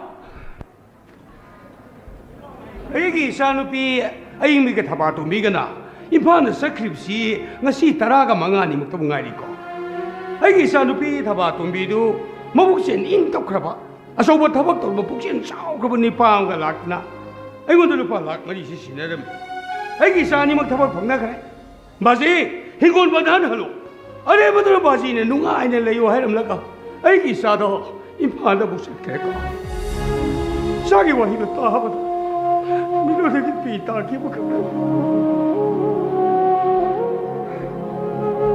ꯂꯩꯕꯥꯛ ꯃꯆꯥꯒꯤ ꯃꯔꯟꯁꯤꯕꯨ ꯁꯤꯡꯕ ꯂꯣꯏꯔꯕꯗꯤ ꯑꯩ ꯃꯤꯒꯤ ꯃꯔꯟ ꯇꯣꯟꯗꯕ ꯍꯥꯏꯕꯗꯨꯗꯤ ꯑꯩ ꯑꯣꯏꯔꯅꯤꯀꯣ 다다 랭겜비 ꯐꯅꯤ ꯐꯅꯤ 그노 따드나 하이나 기본 놈이 썩드나 속털 랭비레이시 세누 놈이 뚜드 싱멍 아무로 싫어 아이고 나가 비고 따다 아이디 마 토이 수와 빼로 마랩 수망 베로 ngame 다 싱멍 싱멍 ngamdragana yumi khol punamak aigi mi dole nita ai khota da nona sal pe to mi do mi yang uchite modu khara warpi ma se matam chupada nupi ne se matam chupada kaudo phaita 아이고 hojik 애기 이사싱도 임파안을 레이나드나 마나 감자바 타박 아마무 수는 놈나 그래 나사 ngakani 토이는 쁘고 하리까 다 그노 따다 angangsi du ipale kra yang thorom ta kaudo biota da angangsi du nupi nga tani ma punsi du wang har pata eta thaba to mi yosu aying mi du di thono kaudo biota da mo nupi nga tani ne 이 누비 왜 비가이 코너 망들 공강 시다나 붙다 아거의 공강시 삼너리 베스 마이너디 임파한디 야번에 뛴다다 나나오 숨이 이번에 야부야 너라버디 뭐 토일 오들 부스 똑똑해 다들 레이버간데 싱글로리 깨노네 숨동시 따다 따디 이산루비 할라 임미도 아이기 시도 해나 카르 다비로 엄마도 없사기 뭐 땡시 빵게선 안강싱 수행체스는 따다 아이고 어저께 마두기 와칸도 타덕비로 이나오기 시다 뭐 락터부디 이사싱도 임파한테 타박 방나 그래 따다 하행 뚱나나 나오기 싱탁도 로이는 따드나 미야망도 이까이 비로 굽는 이때 이먹이 뭐뚱 이제 그렇게 시절하게 까해라니까 아무튼 아니고 너도 못 도기시 이야만 하지인데 시니 아이나 로이 보이는데 이모부 호스피탈은 부글퍼다 이나오데기 아이나 로저 그립시 루파 락 아니니까 마네 아니니 아도 이야만 얘기비가 뭐 토이시부 까야 답이게 돌이봐 सही मगा था home दिसुरेता सही मग मथोयना लाख अमगा लिसिंग यांखै अदुदी इयामग येंगी कयामक्ति ताबीगे दोरिबा सेनफम सिंगदु तादना था सिमनु सिंगजेबदु ngamjeragadi होय होय lakh home दिपिरो अदु S था सिबु हेलबा ननावबु फत्ति हाइबि देरो या वालोरे बुगो से 누가 라고 홈디 세엘레 따도 시보 그리고 뭐 아무도 얘기로 야 분을 보러 그래 얘를 아무도 얘기우다 이샤는 비는 비름 등 아니다 누가 이봉어 야면 하이제림나 샘범도 로보 맞담다 야면 소이도 기베 시에도 야면 비비로 시헤드디 따다 티독 티질 하이범 상이 레이블레르 모디 아이네 세가이 크스우아르 보니다 나트라가나 따드기 임도 틴즈로스 호이 어두마이 했다고 ngai khune 따다 소기 양 크르버 신범 시부 누비 마사니도나 마람사나 까다이드기 부타루 니노따다 빠모 그래도 분시싱도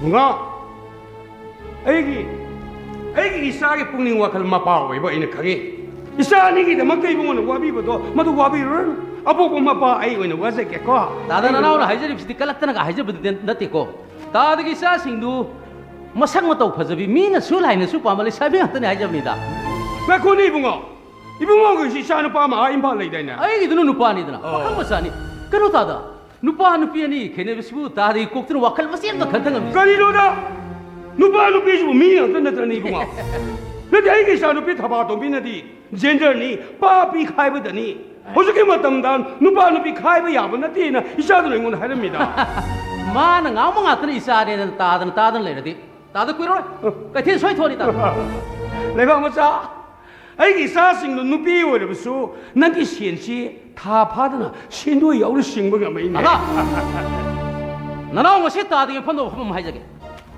마코에니 사히시게 먹다 ꯃꯈꯣꯏꯅꯒꯤ ꯅꯨꯄꯤ ꯑꯣꯏꯕꯒꯤ ꯏꯀꯥꯏ ꯃꯥꯡꯕꯒꯤ ꯄꯥꯎꯅ ꯈꯨꯡꯒꯪ ꯑꯁꯤꯒꯤ ꯌꯨꯝꯊꯣꯡ ꯈꯨꯗꯤꯡꯒꯤ ꯋꯥꯔꯤ ꯍꯦꯛꯑꯣꯏꯗ꯭ꯔꯕ ꯉꯁꯤ ꯅꯅꯥꯎꯅ ꯋꯥꯁꯛꯇꯨꯅ ꯍꯥꯏꯖꯔꯤꯕꯁꯤꯅꯤ ꯇꯥꯗꯅ ꯅꯅꯥꯎꯅ ꯁꯤꯡꯂꯝꯂꯤꯕ ꯁꯦꯟꯐꯝ ꯈꯨꯗꯤꯡꯃꯛ ꯁꯦꯀꯤꯔꯇ ꯋꯥꯠꯇꯅ ꯍꯟꯗꯣꯛꯆꯒꯦꯗ ꯂꯩꯕꯥꯛ ꯃꯆꯥ ꯁꯣꯏꯗ꯭ꯔꯦꯀꯣ 소외돼 따다 ꯆꯨꯝꯃꯦꯀꯣ ꯋꯥꯁꯛꯇꯨꯅ ꯍꯥꯏꯖꯔꯤꯕꯁꯤ니 그랬다 ꯐꯔꯦ ꯍꯣꯏ ꯁꯣꯏꯔꯣꯏꯗꯕꯗ ꯏꯆꯥꯁꯤꯡꯗꯣ ꯑꯩꯅ ꯄꯣꯛꯆꯔꯤꯕ ꯑꯩꯒꯤ ꯅꯪꯒꯟꯁꯤꯗ ꯆꯥꯎꯈꯤꯕ ꯑꯗꯨꯗꯤ ꯌꯦꯡꯅꯔꯁꯤꯀꯣ ꯍꯣꯏ ꯁꯣꯏꯔꯣꯏꯗꯕꯗ ꯁꯦ ꯁꯨꯝ ꯇꯧꯕ ꯏꯌꯥꯝꯕꯅ ꯍꯥꯞꯆꯔꯤꯕ ꯃꯊꯣꯏꯗꯣ ꯃꯗꯨꯗ ꯄꯦꯟꯕꯤꯗ꯭ꯔꯕꯁꯨ ꯑꯩ ꯍꯥꯞꯆꯔꯛꯀꯦ ꯌꯨꯝꯗ ꯄꯩꯁꯥ ꯂꯧꯔꯤ ꯉꯁꯤꯒꯤꯗꯤ ꯑꯩ ꯌꯧꯖꯔꯛꯀꯦ 미나이 자 모이는 소행원도 싱나고 쌀 아씨 이런 새 방은수 농아이 판매 강대다 생봐 거기도 없이 샤워를 미나이는 복보에르수 아 잉비도 니 반자반이다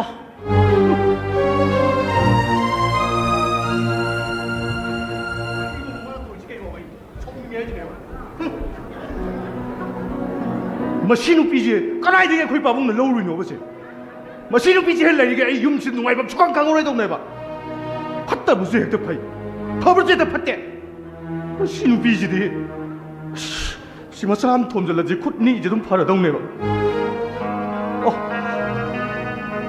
ꯑꯩꯈꯣꯏ ꯃꯥꯗꯣ ꯅꯨꯡꯁꯤꯕꯅꯤꯗ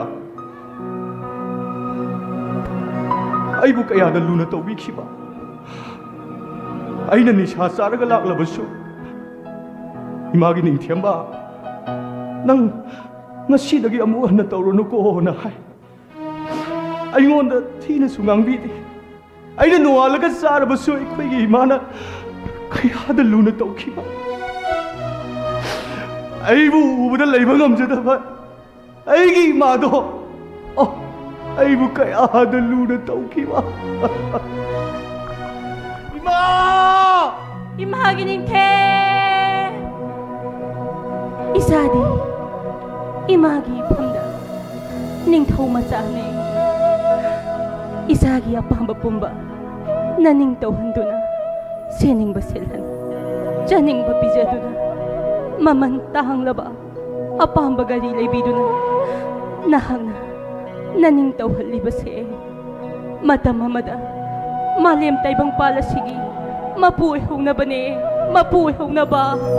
이마 이마 이마 이마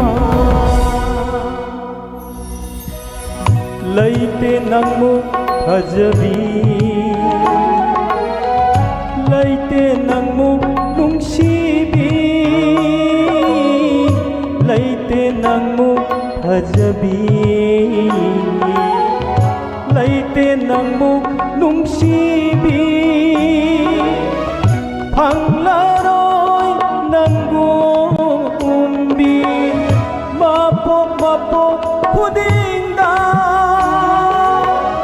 फंगलारोय नंगु उम्बी मापोक मापोक खुदिंदा 이마 이마 이마 이마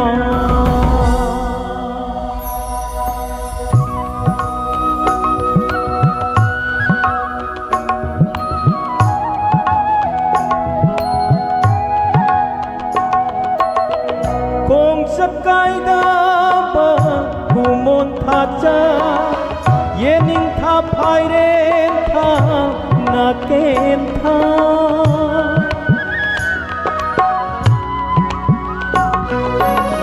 올랑 타 농주 타 닝탐 타 아목 자키 아목 라이 이만한 부딘 우기다레 lamdam kaidabu lot pano mikuk mata uhalu apang banat jadi imita ima ima ima ima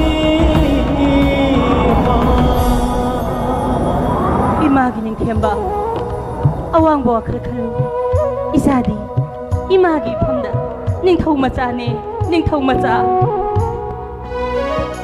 ꯅꯥꯎꯁꯨꯝ ꯏꯁꯩꯒꯨꯝ ꯁꯨꯝꯍꯠꯄꯤ ꯍꯣꯠꯂꯕꯤ ꯅꯪꯒꯤ ꯋꯥꯍꯩꯅ ꯂꯝꯍꯦꯟꯕ ꯅꯆꯥꯕꯨ ꯆꯩꯕꯤꯌꯨ ꯃꯣꯂꯥꯕꯤ ꯅꯪꯒꯤ ꯈꯨꯠꯁꯥꯅ ꯆꯣꯛꯊꯔꯕ ꯍꯛꯆꯥꯡꯗ ꯅꯥꯟꯕꯤꯌꯨ ꯄꯣꯊꯥꯖꯒꯦ ꯃꯤꯀꯨꯞ ꯑꯃꯇ 이마 난기 나타다 이마 이마 이마 이마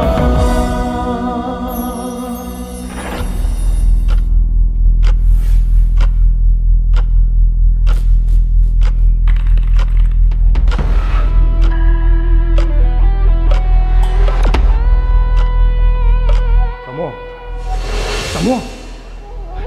Sige. Nang lapyan mo eh. Tamugi number dusu aingon na block tame. As airi tamo na ibula na kankrama le na puning gase. Yam nungsiru rabane. Sige. Ay bu layang libune ay duna yu hospital na koi pabong na. Yumse tabak sudana laibi nupi yum ga thai. Kuli pijaba hidak mai pitak pa nupi je loi mak takhole. Nangi phone number kakthali to mana orang mane.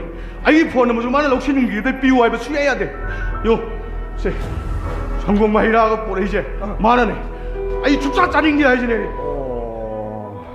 Hospital layan duni hidak sha badage. Nanau bu nungsi bidara bro tamo. Nanau di tamo bu mikko pam to sikko jede. 세. 호스피탈 안다 좋은 탱 넘어더기. 헤이, 너도 ပေါ지엔 이번에 능 따먹자. tame. 어떤 말 없이. 아이 이만 인증한 거 얌나 커피. Tamo she. Nanau wapum krai jede. Doctor singna tamo na thari bidak singda aphaba anta nati. She. Booking wakal hakchang nuai na potha ba haibase. Ai khoi gi thinjan bi kapsan bi hunjan bi sinada to pambai anta litamne. 아이 뿌럼 뭐 강인이 서해. Tamogi booking wakal hakchang nuai na potha na nabagi damakta. Nanau na ready da pujarakle. 나오라. imungda nuai gadro natraga sida som thogol to jrum wai 그래. 지좀 동시 임문가디 밀레 봐 지좀.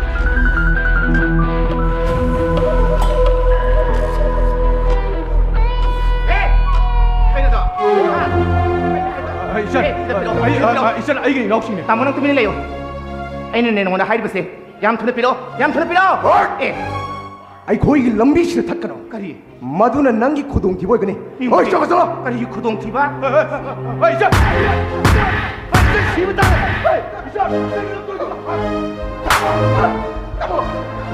Eh. Nang som thalo. Nang bu aina hujik mak. Lekai sigi miyam tak tuda. Amadi police kau dina. Makhoi gi makota aina nang uswajan makisina gani.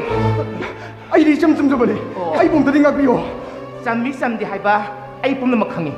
Nangi bag sida yaur ba packaging sina. Nang masak mo na tae. Nangi si mioi kaya da pinana ba natra. Nakho esi laipa ka si nauning khala liba yening kaya umanghan na ba thole liba drug talo makanggu ni haiba ay sab sana khange.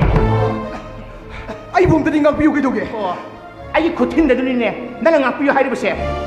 Aduga nang nakhanga do bani ne. Nakhoi gumba tamoning themba bu nungsiba saba kaya na bizda ba pithak pa kapsin da digi. Asibigi lambi nomo gi naksilak ibasida. Hingna na ba sobo thaudang lawribi thaba tombi ko hinupi meli hauri haibase nang khak kawradabani. Aduga changba yade haidana khari bak sambalasida amuk kansilak labadi nang matungda hingna khak haloi. Chalo ngasi di aina nanggu kanada do sida dan thadopirabani. Yam thra chalo. ai bag to de ngona bibiyo ai se charage Sidi aina mai thadokrani. tamo ai bag se ngona bian biyo na da bade tamo mulan kan gani Lana kanu kana. ai se charage ai bag de ngona 아이 자.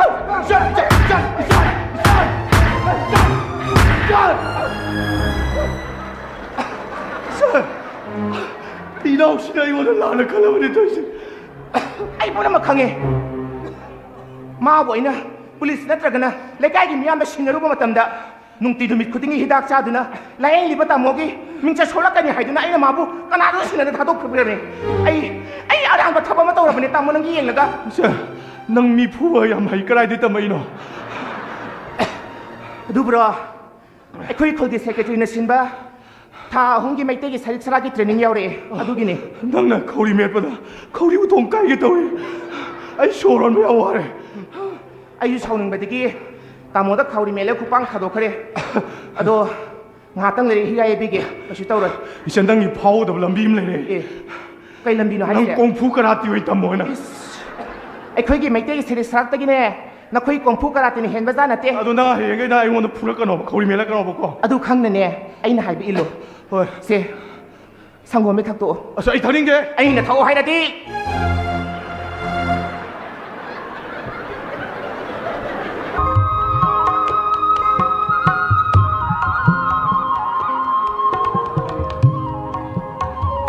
ꯃꯔꯝ ꯌꯥꯝꯅ ꯃꯣꯛꯄ ꯃꯤ ꯑꯣꯏꯕꯖꯥꯠꯅꯤ ꯅꯃꯥꯟꯅꯕ ꯐꯠꯇꯕ ꯇꯤꯟꯅꯕꯗꯒꯤ ꯃꯥꯡꯒꯦ ꯇꯧꯔꯝꯕꯖꯥꯠꯅꯤ ꯑꯩꯈꯣꯏ ꯃꯥꯅꯁꯨ ꯑꯩꯁꯦ ꯌꯥꯝ ꯐꯩꯅ ꯍꯥꯏ ꯀꯩꯅꯣ ꯑꯁꯨ ꯀꯨꯏꯅ ꯂꯩꯃꯤꯟꯅꯔꯛꯂꯒ ꯑꯩ ꯃꯤꯡꯐꯥꯎ ꯈꯪꯗ꯭ꯔꯤꯕ ꯍꯥꯏꯁꯦ ꯈꯪꯉꯤꯗ ꯅꯪꯁꯦ ꯑꯩꯒ ꯄꯣꯛꯃꯤꯟꯅꯕ ꯏꯆꯜꯃꯛꯅꯦ ꯈꯟꯗꯨꯅ ꯑꯩꯅ ꯅꯨꯡꯁꯤꯅ ꯏꯆꯜ ꯍꯥꯏꯅ ꯀꯧꯏꯗꯨꯗꯤ ꯑꯩꯅꯁꯨ ꯇꯥꯃꯣ ꯍꯥꯏꯅ ꯀꯧꯔꯤꯁꯤꯗꯤ ꯅꯪꯗꯤ ꯑꯩꯒꯤ ꯇꯥꯃꯣꯅꯦ ꯑꯗꯣ ꯅꯪꯅ ꯍꯥꯏꯕ ꯂꯣꯏꯅꯃꯛ ꯌꯥꯒꯦꯕ ꯁꯌꯦꯟꯒꯤ ꯕꯦꯒꯇꯣ ꯑꯩꯉꯣꯟꯗ ꯄꯤꯌꯣꯕ ꯁꯤꯗꯤ ꯑꯩꯅ ꯃꯩ ꯊꯥꯗꯣꯛꯀꯅꯤꯅ ꯍꯥꯏꯈ꯭ರೆ ꯑꯁ ꯑꯩꯅ ꯌꯥꯗꯕ ꯋꯥꯗꯅꯤꯡꯉꯥꯏ ꯇꯧꯔꯛꯑꯗꯤꯅꯦ ꯑꯩ ꯁꯥꯎꯔꯛꯀꯅꯤꯀꯣ ꯇꯥꯃꯣ ꯅꯪꯗꯤ ꯑꯩꯉꯣꯟꯗ ꯂꯨꯅ ꯇꯧꯕꯤꯗꯦ ꯈꯧꯔꯤꯒꯁꯨ ꯃꯦꯜꯂꯦ ꯑꯩꯈꯣꯏ ꯏꯃꯥꯅ ꯅꯣꯡꯃꯗ ꯈꯨꯄꯥꯛꯅꯐꯥꯎ ꯊꯥꯗꯦ ꯑꯩꯈꯣꯏ ꯄꯥꯕꯨꯡꯅꯁꯨ ꯐꯨꯗꯦ ꯑꯩꯁꯨ ꯇꯥꯃꯣꯅ ꯍꯥꯏꯒꯦ ꯂꯣꯏ ꯌꯥꯔꯤꯁꯤꯗꯤ ꯑꯗꯣ ꯑꯩꯅ ꯌꯥꯗꯕ ꯋꯥꯗꯅꯤꯡꯉꯥꯏ ꯇꯧꯔꯛꯀꯅꯣꯕ ꯁꯦꯝꯗ ꯆꯥꯊꯣꯛꯈꯤꯁꯦ ꯑꯁ ꯑꯩ ꯆꯥꯏꯗꯦꯃꯦ ꯑꯩ ꯆꯥꯏꯗꯦꯕ ꯇꯨ ꯑꯩ ꯆꯥꯔꯒ ꯌꯦꯡꯒꯦ ꯇꯨ ꯍꯥꯎꯋꯦ ꯑꯃ ꯆꯥꯊꯣꯛꯑꯁꯦ ꯆꯥꯊꯣꯛꯑꯕ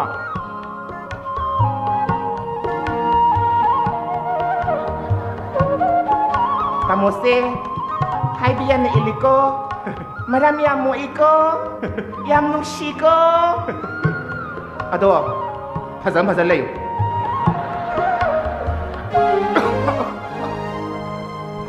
ꯍꯥꯎꯁꯨ ꯍꯥꯎꯇꯕꯤꯁꯤꯗ ꯑꯁꯤ ꯅꯨꯄꯤꯁꯦ ꯑꯩ ꯀꯃꯥꯏꯅ ꯂꯣꯏꯅꯗꯣꯏꯅꯣꯕ ꯇꯧꯔꯤꯁꯦ ꯃꯥꯅ ꯑꯩ ꯉꯁꯤ ꯈꯧꯔꯤ ꯃꯦꯠꯈ꯭ꯔꯦ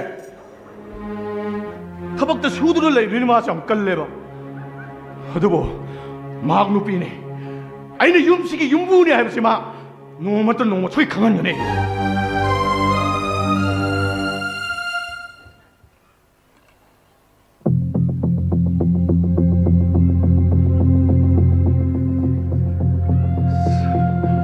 ꯑꯩꯅ ꯃꯥꯕꯨ ꯁꯪꯉꯛꯏꯁꯤ ꯃꯇꯝꯗꯤ ꯀꯨꯏꯔꯦꯁꯦ ꯑꯗꯨꯕꯨ ꯇꯟꯖꯥꯁꯤ ꯅꯣꯡꯃꯇ ꯐꯪꯗꯦ ꯑꯩꯈꯣꯏ ꯏꯕꯦꯝꯃꯅ ꯍꯟꯗꯛ ꯃꯔꯛ ꯌꯨꯝꯗꯒꯤ ꯁꯨꯡꯆꯠ ꯆꯠꯊꯣꯛꯇꯕꯁꯤꯅ ꯑꯩꯒꯤ ꯂꯥꯛꯇꯛꯇꯕ ꯈꯣꯏꯔꯥꯡꯕꯁꯤ ꯀꯣꯛꯇꯅꯕ ꯃꯔꯝ ꯑꯃ ꯑꯣꯏꯔꯛꯂꯤ ꯑꯗꯨꯕꯨ ꯑꯩꯅ ꯈꯖꯤꯛ ꯇꯟꯖꯥ ꯐꯪꯕꯗ ꯃꯉꯣꯟꯗ ꯍꯥꯏꯖꯤꯟꯕ ꯉꯥꯡꯁꯤꯟꯕꯗꯒꯤ ꯑꯩꯅ ꯃꯥꯕꯨ ꯄꯥꯝꯃꯤ ꯍꯥꯏꯕꯁꯤꯃꯗꯤ ꯃꯥ ꯃꯌꯦꯛ ꯁꯦꯡꯅ ꯈꯪꯈ꯭ꯔꯦ ꯃꯇꯝ ꯁꯥꯡꯅ ꯃꯥꯡꯍꯟꯗꯨꯅ ꯈꯨꯗꯣꯡꯆꯥꯕ ꯂꯧꯕ ꯍꯩꯇꯕ ꯅꯨꯄꯥ ꯑꯃꯗꯤ ꯑꯩ ꯑꯣꯏꯔꯣꯏ ꯑꯩ ꯀꯩꯗꯧꯁꯤꯒꯦ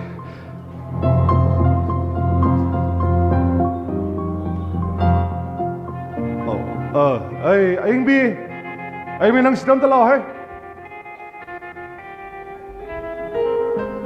ꯀꯩ ꯇꯥꯛꯄꯤꯒꯗꯕ ꯁꯥꯔ ꯑꯌꯤꯡꯕꯤ ꯂꯥꯛꯑꯣ ꯆꯪꯉꯣ ꯂꯥꯛꯑꯣ ꯂꯥꯎꯅꯔꯒ ꯋꯥ ꯉꯥꯡꯅꯕ ꯍꯧꯅꯗꯦ ꯑꯩꯗꯤ ꯑꯩꯈꯣꯏ ꯃꯁꯦꯜ ꯏꯀꯣꯏ ꯀꯣꯏꯗꯕꯁꯦ ꯑꯩꯗꯤ ꯀꯌꯥ ꯍꯩꯅꯗꯦ ꯂꯥꯛꯑꯣ ꯆꯪꯉꯣ ꯁꯥꯔꯅ ꯇꯥꯛꯄꯤꯅꯤꯡꯕ ꯍꯥꯏꯕꯤꯅꯤꯡꯕꯗꯨ ꯑꯗꯨꯝ ꯇꯥꯛꯄꯤꯌꯨ ꯑꯩꯅ ꯉꯝꯕ ꯊꯕꯛ ꯑꯣꯏꯔꯕꯗꯤ ꯑꯩ ꯁꯨꯖꯔꯝꯒꯦ ꯑꯍꯤꯡꯕꯤ ꯑꯩ ꯅꯪꯕꯨ ꯄꯥꯝꯃꯤ ꯅꯪꯕꯨ ꯍꯦꯛ ꯎꯕ ꯃꯤꯀꯨꯞꯇꯒꯤ ꯉꯁꯤ ꯐꯥꯎꯕ ꯉꯥꯎꯔꯛꯏ ꯌꯦꯡꯉꯣꯏ ꯑꯍꯤꯡꯕꯤ ꯉꯁꯤꯁꯦ ꯇꯥꯟꯖꯥ ꯌꯥꯝꯅ ꯆꯥꯕ ꯅꯨꯃꯤꯠꯅꯤ ꯅꯣꯏ ꯃꯦꯗꯥꯝꯁꯨ ꯁ꯭ꯀꯨꯜ ꯊꯕꯛ ꯆꯠꯊꯣꯛꯈ꯭ꯔꯦ ꯏꯆꯥꯁꯤꯡꯁꯨ ꯁ꯭ꯀꯨꯜ ꯂꯣꯏ ꯆꯠꯈ꯭ꯔꯦ ꯏꯆꯟꯅꯨꯄꯤ ꯑꯃ ꯂꯩꯕꯁꯤꯁꯨ ꯆꯥꯛ ꯆꯥꯕ ꯇꯣꯛꯂꯒ ꯃꯥꯒꯤ ꯀꯥꯗ ꯅꯨꯡꯉꯥꯏꯅ ꯇꯨꯝꯈ꯭ꯔꯦ ꯑꯍꯤꯡꯕꯤ ꯁꯦ ꯑꯩꯒꯤ ꯃꯤꯡꯁꯤ ꯁꯥꯔꯒꯤ ꯏꯆꯥꯅꯨꯄꯥ ꯑꯅꯤꯒꯤ ꯈꯜꯂꯒ ꯑꯗꯨꯒꯨꯝꯕ ꯄꯥꯞꯀꯤ ꯃꯁꯨꯜꯕ ꯋꯥꯐꯝ ꯑꯗꯣ ꯑꯩꯒꯤ ꯏꯐꯝꯗ ꯑꯃꯨꯛ ꯍꯟꯅ ꯇꯥꯛꯄꯤꯒꯅꯨ ꯅꯨꯡꯁꯤꯕꯗꯤ ꯄꯥꯝ ꯅꯠꯇꯦ ꯑꯌꯤꯡꯕꯤ ꯄꯨꯛꯅꯤꯡꯒꯤ ꯑꯄꯥꯝꯕꯗꯤ ꯇꯥꯏꯕꯪ ꯁꯦꯝ ꯃꯄꯨꯅ ꯑꯩꯒꯤ ꯏꯐꯝꯗ ꯄꯤꯕ ꯈꯨꯗꯣꯜꯅꯤ ꯑꯩ ꯅꯪꯕꯨ ꯅꯨꯡꯁꯤ ꯄꯥꯝꯁꯨ ꯌꯥꯝꯅ ꯄꯥꯝꯃꯤ ꯑꯌꯤꯡꯕꯤ ꯁꯦ ꯁꯥꯔ ꯃꯤꯗꯥꯝꯅ ꯇꯥꯔꯒ ꯑꯩꯕꯨ ꯂꯝꯆꯠ ꯅꯥꯏꯗꯕꯤ ꯑꯃꯒꯨꯝꯅ ꯈꯟꯈꯤꯅꯤ ꯑꯗꯨꯒꯨꯝꯕ ꯄꯥꯞꯀꯤ ꯃꯁꯨꯜꯕ ꯋꯥꯐꯝ ꯑꯗꯣ ꯑꯩꯒꯤ ꯏꯐꯝꯗ ꯇꯥꯛꯄꯤꯒꯅꯨ ꯑꯩꯁꯦ ꯅꯨꯄꯥꯅ ꯑꯌꯤꯡꯕꯤ ꯅꯪꯕꯨ ꯃꯥꯡꯒꯦ ꯍꯥꯏꯕꯗꯤ ꯅꯠꯇꯦꯗꯅ ꯑꯩꯅ ꯅꯪꯕꯨ ꯅꯨꯡꯁꯤꯕꯗꯒꯤ ꯅꯪꯉꯣꯟꯗ ꯍꯧꯗꯣꯛꯂꯤꯕ ꯋꯥꯐꯝꯁꯦ ꯃꯁꯤꯡ ꯌꯥꯝꯂꯛꯂꯤ ꯌꯦꯡꯉꯣ ꯑꯌꯤꯡꯕꯤ ꯅꯪꯅ ꯂꯩꯒꯗꯕ ꯃꯐꯝ ꯁꯤꯟꯕꯤꯗꯨꯅ ꯃꯇꯤꯛ ꯆꯥꯕ ꯁꯦꯟꯐꯝ ꯄꯤꯗꯨꯅ ꯅꯪꯕꯨ ꯅꯨꯡꯉꯥꯏꯅ ꯊꯝꯕꯤꯒꯦ ꯁꯦ ꯑꯩꯒꯤ ꯅꯤꯡꯁꯤ ꯊꯨꯡꯂꯨꯁꯤ ꯁꯦꯕ ꯅꯨꯡꯁꯤꯕꯨ ꯀꯅꯥ ꯀꯅꯥ ꯂꯩꯒꯦ ꯑꯩꯕꯤ what ay ay ay ay ay ay ay ꯀꯩꯅꯣꯝꯇ ꯍꯪꯖꯒꯦꯕ 에이, 용씨도 마땅 자등 안에 들어가 있지 그러기나? 그러기나? ꯀꯩꯅꯣ ꯍꯧꯖꯤꯛꯄꯨꯁꯤꯕꯨ ꯑꯍꯤꯡ ꯂꯩꯅꯦ ꯍꯧꯖꯤꯛꯁꯤ ꯅꯨꯡꯊꯤꯜ ꯄꯣꯕꯝꯅꯤ ꯑꯩ ꯑꯁꯪꯕ ꯃꯇꯝꯗ ꯂꯥꯛꯆꯕꯅꯤ 수망들 lep더나 쌍리 비니버 나왔다나 꼴라우 나오리지 그러기나? 꼴라우 나오리면 그러기나? 에이! ꯑꯩꯅ ꯂꯥꯛꯆꯔꯤꯕꯁꯤ ꯁꯣꯝꯒꯤ ꯏꯆꯟꯅꯨꯄꯤ ꯑꯉꯧꯕꯤ ꯑꯩꯒꯤ ꯄꯦꯁꯦꯟꯅꯤ ꯑꯩ ꯃꯥꯕꯨ ꯂꯥꯌꯦꯡꯕ ꯂꯥꯛꯆꯕꯅꯤ ꯏꯁꯝ ꯁꯝꯅ 샴샴나버디 그리 샴샴나 이리 그리 ꯏꯁꯝ ꯁꯝꯅ ꯍꯥꯏꯕꯗꯤ ꯑꯔꯥꯟꯕ ꯌꯥꯎꯗꯕ ꯁꯣꯝꯒꯤ ꯅꯨꯄꯤꯁꯨ ꯑꯩꯒꯤꯗꯤ ꯃꯔꯨꯞꯅꯤ 아란바 야우다버디 그리 누빠가 누삐가 마루 오벼봐라 하요 마루 오벼봐라 ꯀꯩꯅꯣ ꯁꯨ ꯌꯥꯝ ꯁꯥꯎꯕꯤꯔꯤꯁꯤꯕꯨ ꯀꯔꯤ ꯑꯔꯣꯟ ꯑꯊꯨꯞ ꯇꯧꯕ ꯌꯥꯎꯕꯤꯔꯦ 에이! 와마카다르거나 용세이 용리 아이기 누피니 와마카다르거나 ꯃꯥꯅꯤ ꯁꯣꯝꯒꯤ ꯅꯨꯄꯤꯅꯤ ꯑꯩꯅ ꯂꯥꯛꯆꯔꯤꯕꯁꯤ ꯃꯤ ꯂꯥꯌꯦꯡꯕ ꯂꯥꯛꯆꯕꯅꯤ ꯍꯣꯏ ꯁꯣꯝꯒꯤ ꯅꯨꯄꯤꯅ ꯂꯩꯇꯦ ꯍꯥꯏꯔꯕꯅꯤ나 ꯑꯩ ꯌꯧꯖꯔꯒꯦ 오비로 야래 Tamo, masu doktor mumchani. Aibu laying biriba. Mathok su inkraba doktor ne. Mahana sangba matam lakpibani. Tamo, akhoi na make suprene. 에이! 마나 용씨등 하나 있다는 거 알가? 꼴라우 나오지 않아? Tamo, ꯑꯩꯅ ꯂꯥꯎꯖꯔꯤꯕꯁꯤ ꯀꯅꯥ ꯀꯅꯥ ꯂꯩꯒꯦꯅ ꯑꯇꯩꯒꯤ ꯅꯠꯇꯦ ꯃꯩꯇꯩꯅ ꯃꯤꯒꯤ ꯃꯌꯨꯝ ꯆꯪꯕꯗ ꯀꯅꯥ ꯀꯅꯥ ꯂꯩꯒꯦ ꯍꯥꯏꯁꯦ ꯑꯔꯣꯟ ꯑꯊꯨꯞ ꯅꯠꯇꯦ ꯃꯤ ꯑꯃ ꯂꯥꯛꯑꯦ ꯑꯗꯨ ꯇꯥꯛꯏꯕꯅꯤ ꯑꯩ ꯑꯗꯣꯝꯒꯤ ꯏꯆꯟꯅꯨꯄꯤ ꯀꯥꯗ ꯆꯪꯈ꯭ꯔꯒ ꯊꯣꯡ ꯂꯣꯟꯁꯤꯟꯕꯤꯒꯗꯕ नुपा ꯅꯠꯇꯦ 그리! 그리 봐! ꯑꯩ ꯏꯁꯝ ꯁꯝꯅ ꯂꯥꯛꯆꯕꯅꯤ CCTV ꯀꯦꯃꯦꯔꯥ ꯈꯤꯟꯕꯁꯨ ꯅꯠꯇꯦ ꯀꯣꯂꯤꯡ ꯕꯦꯟ ꯑꯃ ꯄꯥꯟꯕꯁꯨ ꯅꯠꯇꯦ ꯑꯗꯨꯅꯅꯦ ꯑꯩꯅ ꯂꯥꯎꯖꯔꯤꯕ 뭐시 얌 하이네더로 세면세 얌 하이네더리다 에이! 아잉 미디 tamo na nga ki mamang ko kiday ne. ꯅꯨꯄꯤ ꯑꯃ ꯀꯞꯇꯅ ꯆꯦꯟꯈꯤꯕ ꯑꯩ ꯒꯦꯠ ꯂꯣꯝꯗ ꯎꯔꯝꯕ ꯑꯩꯅ ꯈꯔ ꯉꯥꯡꯉꯨꯕ ꯑꯩꯅ Madi khare ngang ba sebudi saugandabani. ꯀꯩꯅꯣ ꯁꯥꯎꯒꯟꯗꯕ ꯃꯤꯅ ꯀꯞꯇꯅ ꯆꯦꯟꯈꯤꯕꯁꯤ ꯃꯣꯏꯁꯤ ꯃꯔꯝ ꯑꯃꯗꯤ ꯂꯩꯁꯤ 뭐시 얌 헨젤라카더리 세면세 얌 하이네더리다 아나바 예벌 라리브라 하이파 사벌 라리브라 에이! 헨젤라카나 하이시 ꯅꯣꯏ ꯅꯕꯨꯡꯁꯤ ꯃꯤ ꯐꯔꯣꯏ ꯃꯁꯤ Koi tamo se. Saudi kya saugandabani. ꯌꯥꯔꯦ ꯑꯩ Ma, yaro he sakhiba. Lakpaga chatlagi haibiya bro. Haujikti aise. Doctor gi hidak sang nai sabadagi kok nungai re, wakhal nungai re. ꯑꯗꯨ ꯅꯠꯇꯕ ꯑꯅꯧꯕ ꯂꯩꯅꯥ ꯑꯃꯁꯨ ꯂꯩꯔꯦ Aibu kari mungnari ge. ꯐꯠꯇꯕ ꯅꯪꯒꯤ ꯅꯕꯨꯡꯁꯤꯕꯨ ꯑꯐꯕꯅꯤ ꯍꯥꯏꯕ ꯉꯝꯃꯤ ꯅꯣꯏ ꯅꯕꯨꯡꯁꯦ ꯑꯩ ꯃꯥ ꯌꯥꯝ ꯃꯥꯟꯕ ꯑꯃ ꯑꯩ ꯇꯤꯚꯤ ꯆꯦꯅꯦꯜ ꯑꯃꯗ ꯑꯩ ꯎꯈ꯭ꯔꯦ Ha, uramni ye. Madi thikadani na.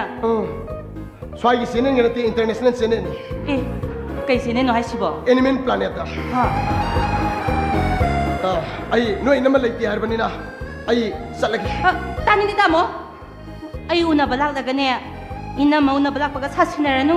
Ay loy na khange. Nupa na tom da nate. Ay na loy na rakpa. ꯑꯗꯨꯁꯨ ꯌꯥꯝ ꯂꯨꯕ ꯂꯩꯅꯥ ꯑꯃꯅꯤ As. Nay ko ki doctor se. Wari yam da saru yaroy. Nare. Laina amani. Hidai dai rakani ba. ꯑꯩꯈꯣꯏ ꯀꯩꯗꯧꯅꯨꯡꯗꯁꯨ ꯃꯤꯉꯣꯟꯗ ꯍꯤꯗꯥꯛ ꯍꯦꯛꯇꯃꯛ ꯊꯥꯗꯦ ꯈꯨꯠꯇ ꯊꯥꯡꯅ ꯁꯣꯛꯑꯒ ꯀꯣꯛꯇ ꯕꯦꯟꯗꯦꯖ ꯌꯦꯞꯄꯩ ꯊꯕꯛ ꯑꯩꯈꯣꯏ ꯑꯃꯨꯛꯇ ꯇꯧꯗꯦ Oh. Aikoy tamo ga saunaraga. Ay bu mu pam de herakadoribra. As. Ay di imana bisingda doctor pakhang ariba mga nusine loi haidokre. ꯊꯥꯏꯅ ꯃꯣꯏꯔꯥꯡꯗ ꯅꯣꯡꯕꯥꯟꯒꯤ ꯃꯆꯟꯅꯨꯄꯤ ꯇꯣꯔꯣꯗꯣ ꯐꯅ ꯐꯕ ꯅꯨꯄꯤ ꯑꯣꯏꯔꯁꯨ ꯃꯥ ꯄꯥꯝꯕ ꯅꯨꯄꯥ ꯏꯔꯩ ꯂꯩꯇꯕꯅꯤ ꯃꯗꯨ ꯑꯇꯩꯒꯤ ꯅꯠꯇꯦ ꯃꯕꯨꯡ ꯃꯧꯄ꯭ꯋꯥ ꯑꯣꯏꯔꯤꯕꯁꯤꯡꯁꯤꯅ ꯃꯆꯦ ꯃꯆꯟꯒꯤ ꯃꯥꯏ ꯌꯦꯡꯗꯅ ꯀꯔꯤꯒꯨꯝꯕ ꯑꯔꯥꯟꯕ ꯊꯕꯛ ꯑꯁꯣꯏꯕ ꯇꯧꯕ ꯇꯥꯔꯒꯗꯤ ꯃꯆꯦ ꯃꯆꯟ ꯑꯣꯏꯕꯁꯤꯡꯗꯁꯨ ꯁꯣꯏ ꯍꯥꯏꯕꯁꯦ ꯅꯨꯄꯥꯁꯤꯡꯅ ꯑꯩꯈꯣꯏ ꯈꯪꯖꯤꯟꯕ ꯐꯩ Taning de. Mai cho iribra. Natraga doctor iribra ba somba. ꯌꯥꯔꯦ ꯑꯩꯅ ꯂꯥꯛꯏꯁꯦ ꯅꯪꯅꯅꯦ ꯊꯥꯖꯤꯟ ꯁꯧꯒꯠꯂꯦ ꯍꯥꯏꯕꯗꯨꯗ ꯐꯣꯟ ꯇꯧꯔꯛꯄꯗꯨꯗ ꯂꯥꯛꯄ Ha. ꯑꯩ ꯁꯦ ꯑꯩꯅ ꯌꯨꯝꯗꯒꯤ ꯈꯜꯂꯒꯅꯦ ꯑꯩ ꯄꯣꯔꯛꯑꯕꯅꯤ Oh. ꯍꯤꯗꯥꯛꯁꯦ Hidak ꯁꯤ ba? ꯆꯥꯊꯣꯛ ꯑꯗꯨꯒ ꯐꯔꯅꯤ Doctor. Sidi hidak mari suye. Kai ki hidak nsibo. ꯑꯍꯥꯟꯕꯒꯤꯗꯣ ꯅꯪꯅ ꯊꯥꯖꯤꯟ ꯁꯧꯒꯠꯂꯦ ꯍꯥꯏꯕꯗꯣ ꯑꯗꯨ ꯐꯅꯅꯕꯅꯤ Oh. Ani subasidi. ꯑꯅꯤꯁꯨꯕꯗꯨꯅ ꯅꯪꯅ ꯊꯥꯖꯤꯟ ꯁꯧꯒꯠꯄꯒꯤ ꯍꯤꯗꯥꯛꯇꯨ ꯆꯥꯕ ꯃꯇꯝꯗ ꯍꯥꯔꯠꯇ ꯁꯣꯛꯂꯛꯄ ꯌꯥꯏ ꯑꯗꯨ ꯁꯣꯛꯇꯅꯅꯕꯅꯤ Ahum subasidi. ꯑꯍꯨꯝꯁꯨꯕꯗꯨꯅ ꯍꯥꯔꯠꯇ ꯁꯣꯛꯇꯅꯅꯕꯗꯨ ꯆꯥꯕ ꯃꯇꯝꯗ ꯅꯪ ꯂꯤꯚꯔ ꯁꯣꯛꯂꯛꯄ ꯌꯥꯏ ꯑꯗꯨ ꯁꯣꯛꯇꯅꯅꯕꯅꯤ Mari subasini kamai tauba. ꯃꯔꯤꯁꯨꯕꯗꯨꯅ ꯂꯤꯚꯔ ꯁꯣꯛꯇꯅꯕ ꯍꯤꯗꯥꯛꯇꯨ ꯆꯥꯕ ꯃꯇꯝꯗ ꯆꯈꯥꯎ ꯁꯣꯛꯂꯛꯄ ꯌꯥꯏ ꯑꯗꯨ ꯁꯣꯛꯇꯅꯅꯕꯅꯤ ꯑꯗꯨꯒ ꯑꯃꯁꯨ ꯋꯥꯠꯂꯤ ꯆꯈꯥꯎ ꯁꯣꯛꯇꯅꯕ ꯆꯥꯕ ꯃꯇꯝꯗ ꯅꯪ ꯈꯣꯡ ꯍꯥꯝꯊꯔꯛꯄ ꯌꯥꯏ ꯑꯗꯨꯃꯒ ꯏꯔꯝꯃꯣ Doctor. Yare. Yare yare yare. Ay siyam tahan sa akige. Aduga sa agi baduzu mo. ꯑꯗꯨꯗꯤ ꯑꯩ ꯅꯉꯣꯟꯗ ꯋꯥ ꯑꯃ ꯍꯥꯏꯒꯦ ꯅꯪ ꯆꯦꯛꯁꯤꯟꯅ ꯂꯩꯌꯨ ꯅꯪꯒꯤ ꯑꯅꯥꯕꯁꯦ ꯑꯩ ꯀꯨꯞꯅ ꯊꯤꯜꯂꯕꯅꯤ ꯑꯇꯩꯒꯤ ꯅꯠꯇꯦ ꯅꯪꯒꯤ ꯑꯅꯥꯕꯁꯦ ꯇꯟꯕ ꯍꯥꯏꯕ ꯑꯃꯁꯨ ꯌꯥꯎꯔꯤꯀꯣ As.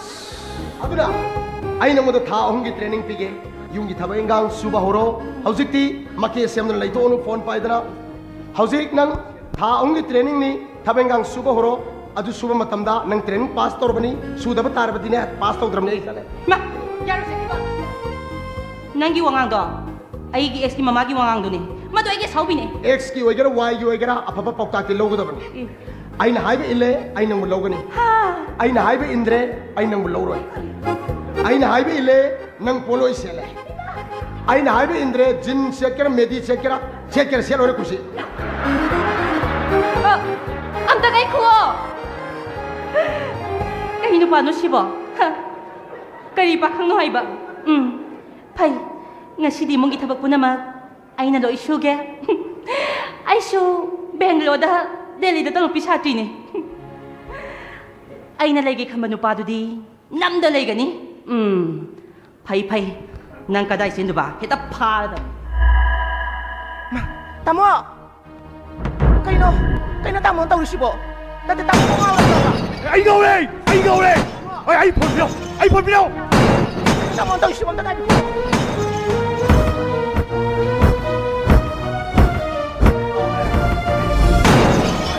Ay gaule! Ay!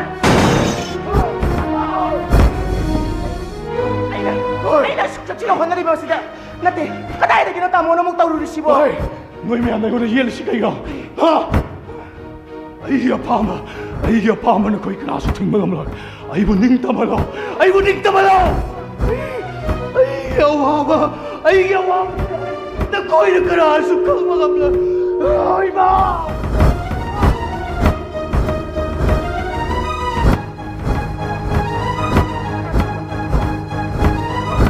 Hello sir. Ay kamam din nang yaplo. Ay!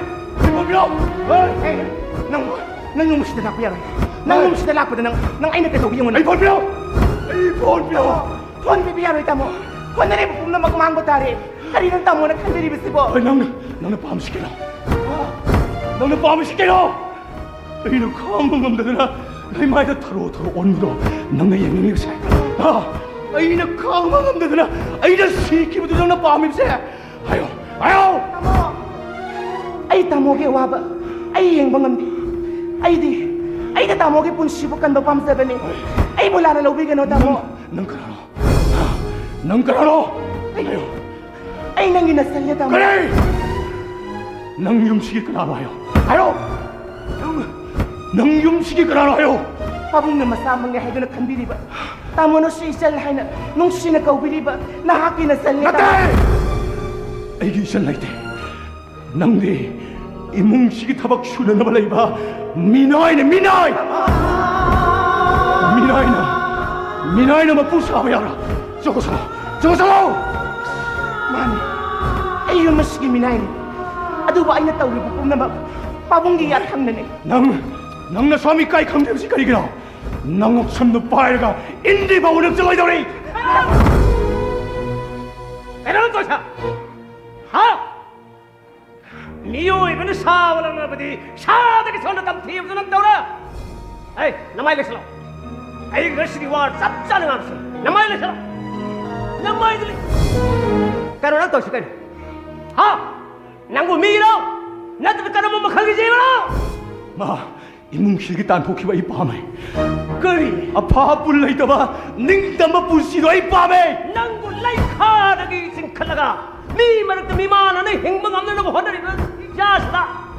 Ha? Nangangang ka! Minay, sumutang inasa! Kalmani ay siya rin! Lamakhang na tingnabi, mahakiti kalaw. Ay kiti kalulaw! Hay, nangi kan ba din ne? Nasipaw na yung nasibog ang gagawin siya! Nang naigi kan ba? No magisara ni kakbija mo dito. Nang naigi kalihay siya! Ay apa man nang nakalipaw. Pagtok ba yawke? Ay apa kali nang napiki ba yawke? Ay! Masya na pamipiw hay na so! Hubi kita mamapado ay nati! Kambra! Nang nadiay kali kali! Ha! Masya minusi masyan ang pawayaw diba? Nang nadiay na kali kali ba? Kali! Ay nung siya ba di? Ay imakak na ni. Kali! Ay apa mo pibibaso ay imakak na ni. ꯑꯩꯒꯤ ꯑꯋꯥꯕ ꯎꯕꯤꯕꯁꯨ ꯑꯩꯒꯤ ꯏꯃꯥ ꯈꯛꯇꯅꯦ ꯑꯩꯒꯤ ꯏꯃꯥ ꯍꯣꯏ ꯅꯪꯒꯤꯗꯨꯗꯤ ꯅꯃꯥ ꯅꯨꯡꯁꯤꯕ ꯅꯠꯇꯦ ꯅꯁꯥꯒꯤ ꯑꯣꯏꯖꯕ ꯊꯤꯕ ꯅꯨꯡꯁꯤ ꯅꯠꯇꯦ ꯑꯩꯅ ꯑꯩꯒꯤ ꯏꯃꯥ ꯅꯨꯡꯁꯤꯕꯅꯦ ꯃꯤꯅꯝꯕ ꯌꯥꯎꯗ꯭ꯔꯕ ꯑꯁꯦꯡꯕ ꯅꯨꯡꯁꯤꯕꯅꯦ ꯅꯪꯅ ꯍꯥꯏꯔꯨꯈꯩ ꯌꯥꯕ ꯅꯪꯅ ꯄꯤꯌꯨꯈꯩ ꯄꯤꯕ ꯃꯗꯨꯗꯒꯤ ꯅꯪ ꯈꯜꯂꯤꯁꯥ ꯍꯥ ꯅꯃꯥꯗꯨꯅ ꯅꯪꯕꯨ ꯅꯨꯡꯁꯤꯔꯤꯝꯂꯦꯗꯅ ꯅꯪꯅ ꯍꯥꯏꯕꯨꯈꯩ ꯌꯥꯕꯗꯒꯤ ꯅꯠꯇ꯭ꯔꯣ ꯅꯪꯅ ꯉꯁꯤ ꯑꯄꯨꯝꯕ ꯁꯥ ꯊꯜꯂꯕ ꯀꯣꯝꯗꯅ ꯄꯨꯊꯔꯤꯕꯁꯦ ꯅꯪꯅ ꯅꯨꯡꯁꯤ ꯍꯥꯏꯔꯤꯕ ꯅꯃꯥꯗꯣ ꯅꯪꯅ ꯃꯔꯝ ꯑꯣꯏꯗꯨꯅ ꯂꯩꯈꯤꯗꯕꯅꯦ ꯅꯃꯥꯗꯣ ꯅꯪꯅ ꯍꯥꯠꯄꯅꯦ 그게 너는 신는 뭐하네 마두리 넌 내 이거를 따신 거네 에이 말이 너는 할뻔해 그래 네 산을 날씨로봐 너기 너무 이 까이타라는 삭담만 너 나마도는 예고 밤키네 나마도 너무 좀 레이봉을 밤키네 깜빡이나만 통상하고 있네 에이 ನಂಗೆ ವಾಕಂದ ಲೈನ ಒಯ್ದು ಲೈಖಿದ್ರಬಿ ನಮ್ಮ ಅದುಗಿಲ್ಲ ನಮ್ಮ ದಾಯ್ಬೇಕು ಬಂದದ ಐಗಿ ಫಮ್ದ ಹಾರಮಿ ನಂಗು ಮಿರಕ್ತ ಮುಕ್ತರಿ ತಿಲ್ಹಲ್ಲ ಊ ಮಾಗಿ ಖುಯ್ಖರಮ ಮಖಲದು ಪಾಯದನ ಐನ ಕಯಾರ ಕಣ್ಣು ವಾಸಕ್ಕೆ ನಂಗು ಬಹುಶಾಗಿ ಮಿರಕ್ತ ಅಮುಕ್ತ ತಿಲ್ಹಲ್ಲ ಕನಿ ಹಾಯ್ದ್ರ ಐನ ಮಾಗಿ ಫಮ್ದ ವಾಸಕ್ಕೆ ngasi니 와삭까이바 미사가이바 아이 와야들라 Mama, langay mo warung ganun ko. Langgi na sari par sa ino warung panggam nila hai. Lang mo na sana lai chura mamisang mo na tayo par sa kag tamlo yan na. Ayun lang ina mga na hai kay. Kunay sinitukat siya na ba? Jet siya na ba nang mo? Ngar sige mali ang saray. Hing na tamlo yan saray ay gawari yan. Nang buhalam na ka. Ay siya itay sinsay ito ang kapsan na siya kikani. Oh, 아이고 핫비로 바보 아이고 핫독비로 바보 아이고 핫독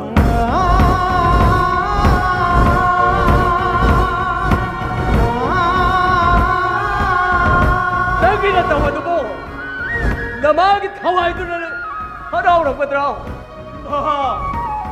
nasagi kong tanglan krema nasagi kong tanglan krema tamogi tamoida imanong shibigi taliba pidaduda babongi saruk karata oilbasu tunganbiyo yengo ngasi babongi miludigi sintariba pirangase masi kanagi damagtano tamogi damagtanine tamo nang udra miyama sinigai kunanamliba babongi maithongase wakhalna polom puraba saktamase masi kanagi damagtano tamo 또 막하다르 아이 타워감들이 살도 바보 라면 뭐나 싸봉 악비요 ngasi haiba numi sidakina sa mayai kaban sa haiba do amakana sijina zaro nasana kong kodro wasakto haijari babo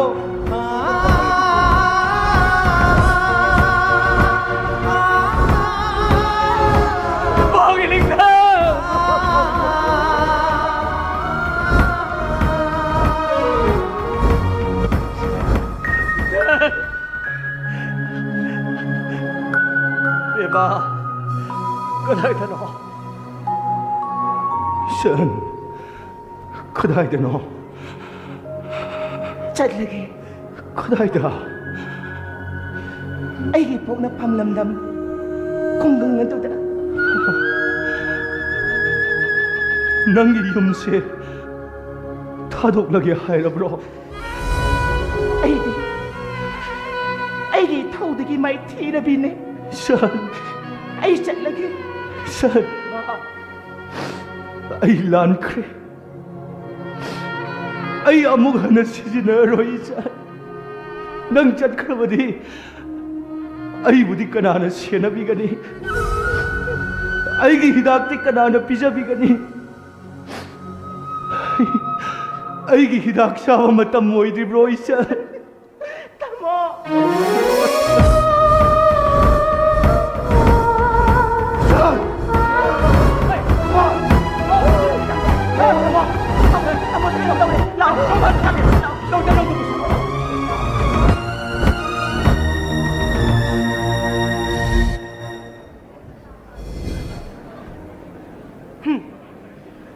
มาเสียมาบอสังเดนะอดุกพากระบินุปีมาสารตันทกมาเลยบะมากีมาสันลุปีสุนิงดาบิดาสุริบานีให้ได้ตัวสาริเซมาเสียโอ้ยด้วยมีดำไหนสาธุปะกะทักตัวปะกะลูกค้าสินบบิ๊กกนาลาอากบุเพียงเนี่ยได้ทำนี่บนนกขังเดเฮาสิตีออฟฟิศปะกิสักสุนังเดรอ่างสิกิติพิลพังเงเซโลอินาฮับเครดนะขังนี่มาชิดีมวยมาสิโมปาซีนาชินาระกะอดเก็บะ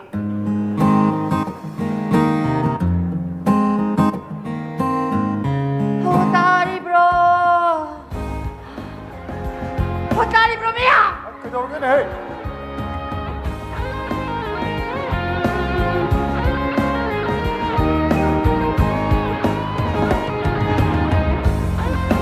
Cái gì nó nói gì mà nó xí bộ?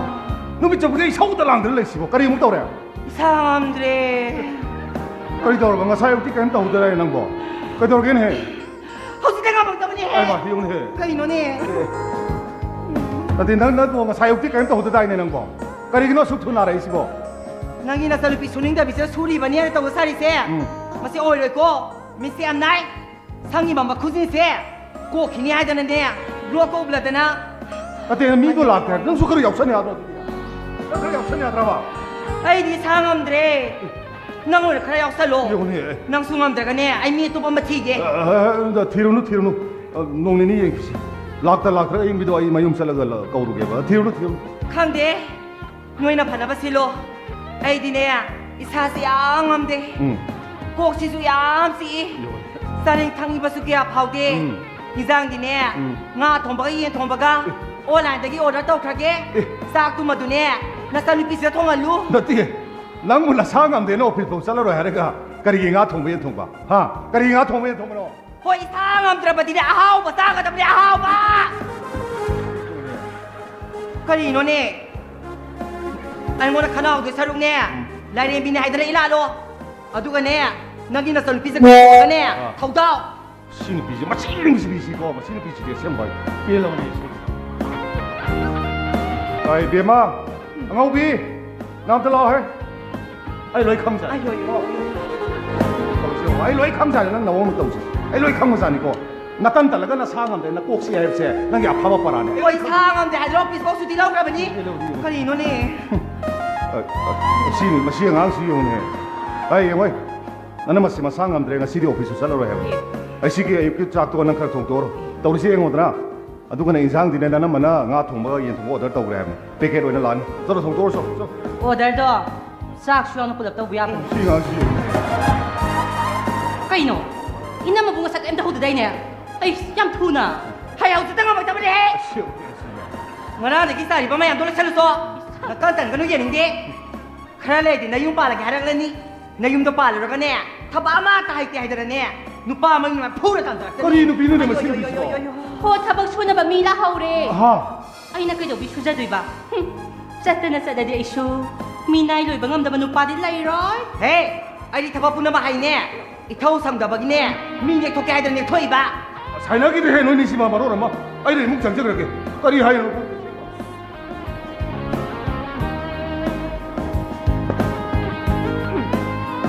is nu pa bo amata na te ne india gi zati khudi ma ki nu pa no na mo sui ne ho kana ma de bu lai dai no Ho hauji ti koi loi tok sari. Mi aphatabadi. Bye. Mi aphabadi. Welcome. Inama. Ay na tau ba thabak ta ne? Yan mi simbira ka no? he nang se ai na lai ba de pharak li bi ni wa khang da ba tau nu Layang thok ka daw ri ba se? Inama sune. Ahing tumba yada da na. Thek na mi ka khuding changlaga. Na khutu da mobile pa sala chali chang chali ba do. Madusu laina mani ko. kaya da ngami no yang ne he ai se tha tha gi lu pa lak la he na pusai ba nu pi ni ai gi iran de hingbi iran na thapi nang gu mi nai gi thak ta wangang ba ya bra angau pi ya nang ai tho nang ai tho ma ti ngang se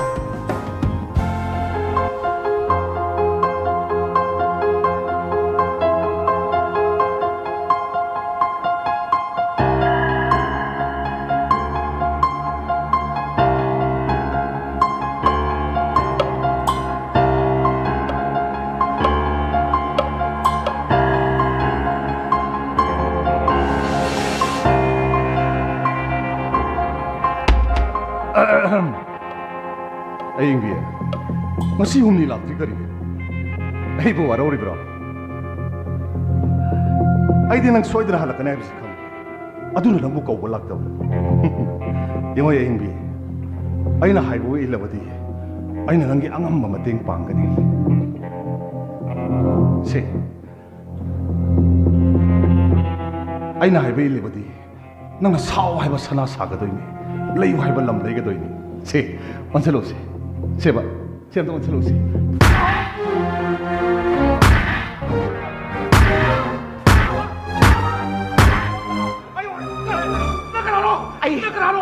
Ay ingbi manaw nupi. Tabato mini. Nang muba. Nupi ay bigi punsi ba kay sweta na kan ba? Nang buparatan bibalak pa ni.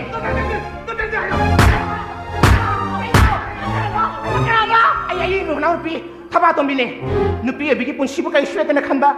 Sel pa ay ginapol da. Nupi ay bigi kay kum na butem sida na buhon di ba? Nang ginapure ba mati. Imo simi pung puti mapu. Ay paratan bibalak pa ni. Kari! Nana kari oray na! Lakay ta na balaw ka lakay pulis ka ro pulis na piura! Lao. Nana nga magalaw o. Oh, lakay! Wala ka!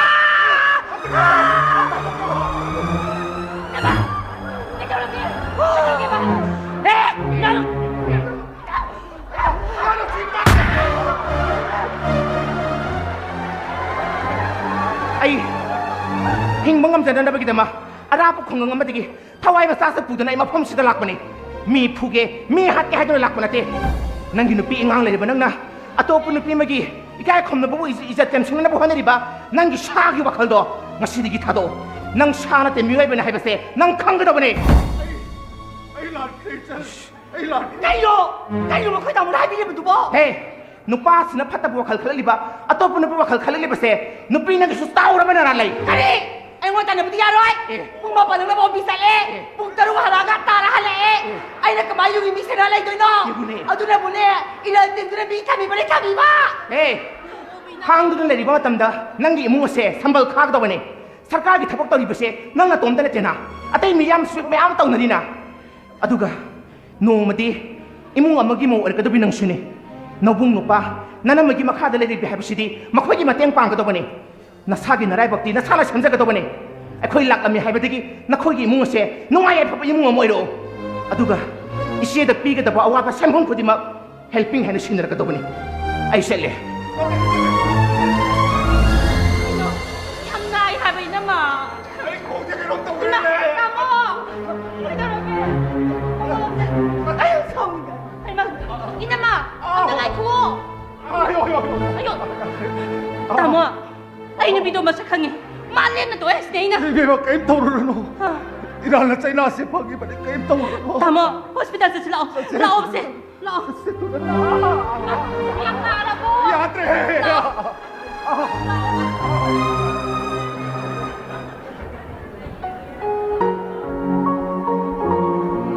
Ay, ang sa. Ay, tabot na sakya hay. Lima, tama tumbi. Tama tumbi ba nga si masi si so. Sila latan lay na. Hoy da he. Masi manaw le jera sano. Siya mati pa na na. Taba tumidi dukan sakhiye. Dukan sakya. Hoy. Ay, sa. Yang hoy noi section layo. Labung che. Man sake thake loi pi jagan. Hoy babu. Hama. Ay, nanaw ni taba tumbi police hoy ngai abda. Ay, marap tiga ji manglem dong tu unaru ke tau kan. Babu. Ako'y taba tumidi yang pakani. Mana police hoy ngai abda ai ma unaru ke tau ne ai marap to ko. Se. Get thing jalo. Ni to unar me ati ko. Hoy babu. Yare. Ai chalo ke ko.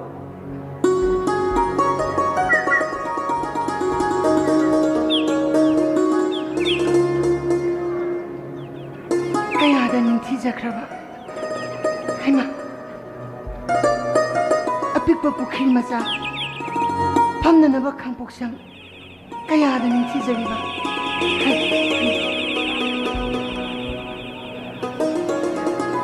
Aidi moigi imphal si usika parak tabui ningi. Usika supairi. Haima, khuini.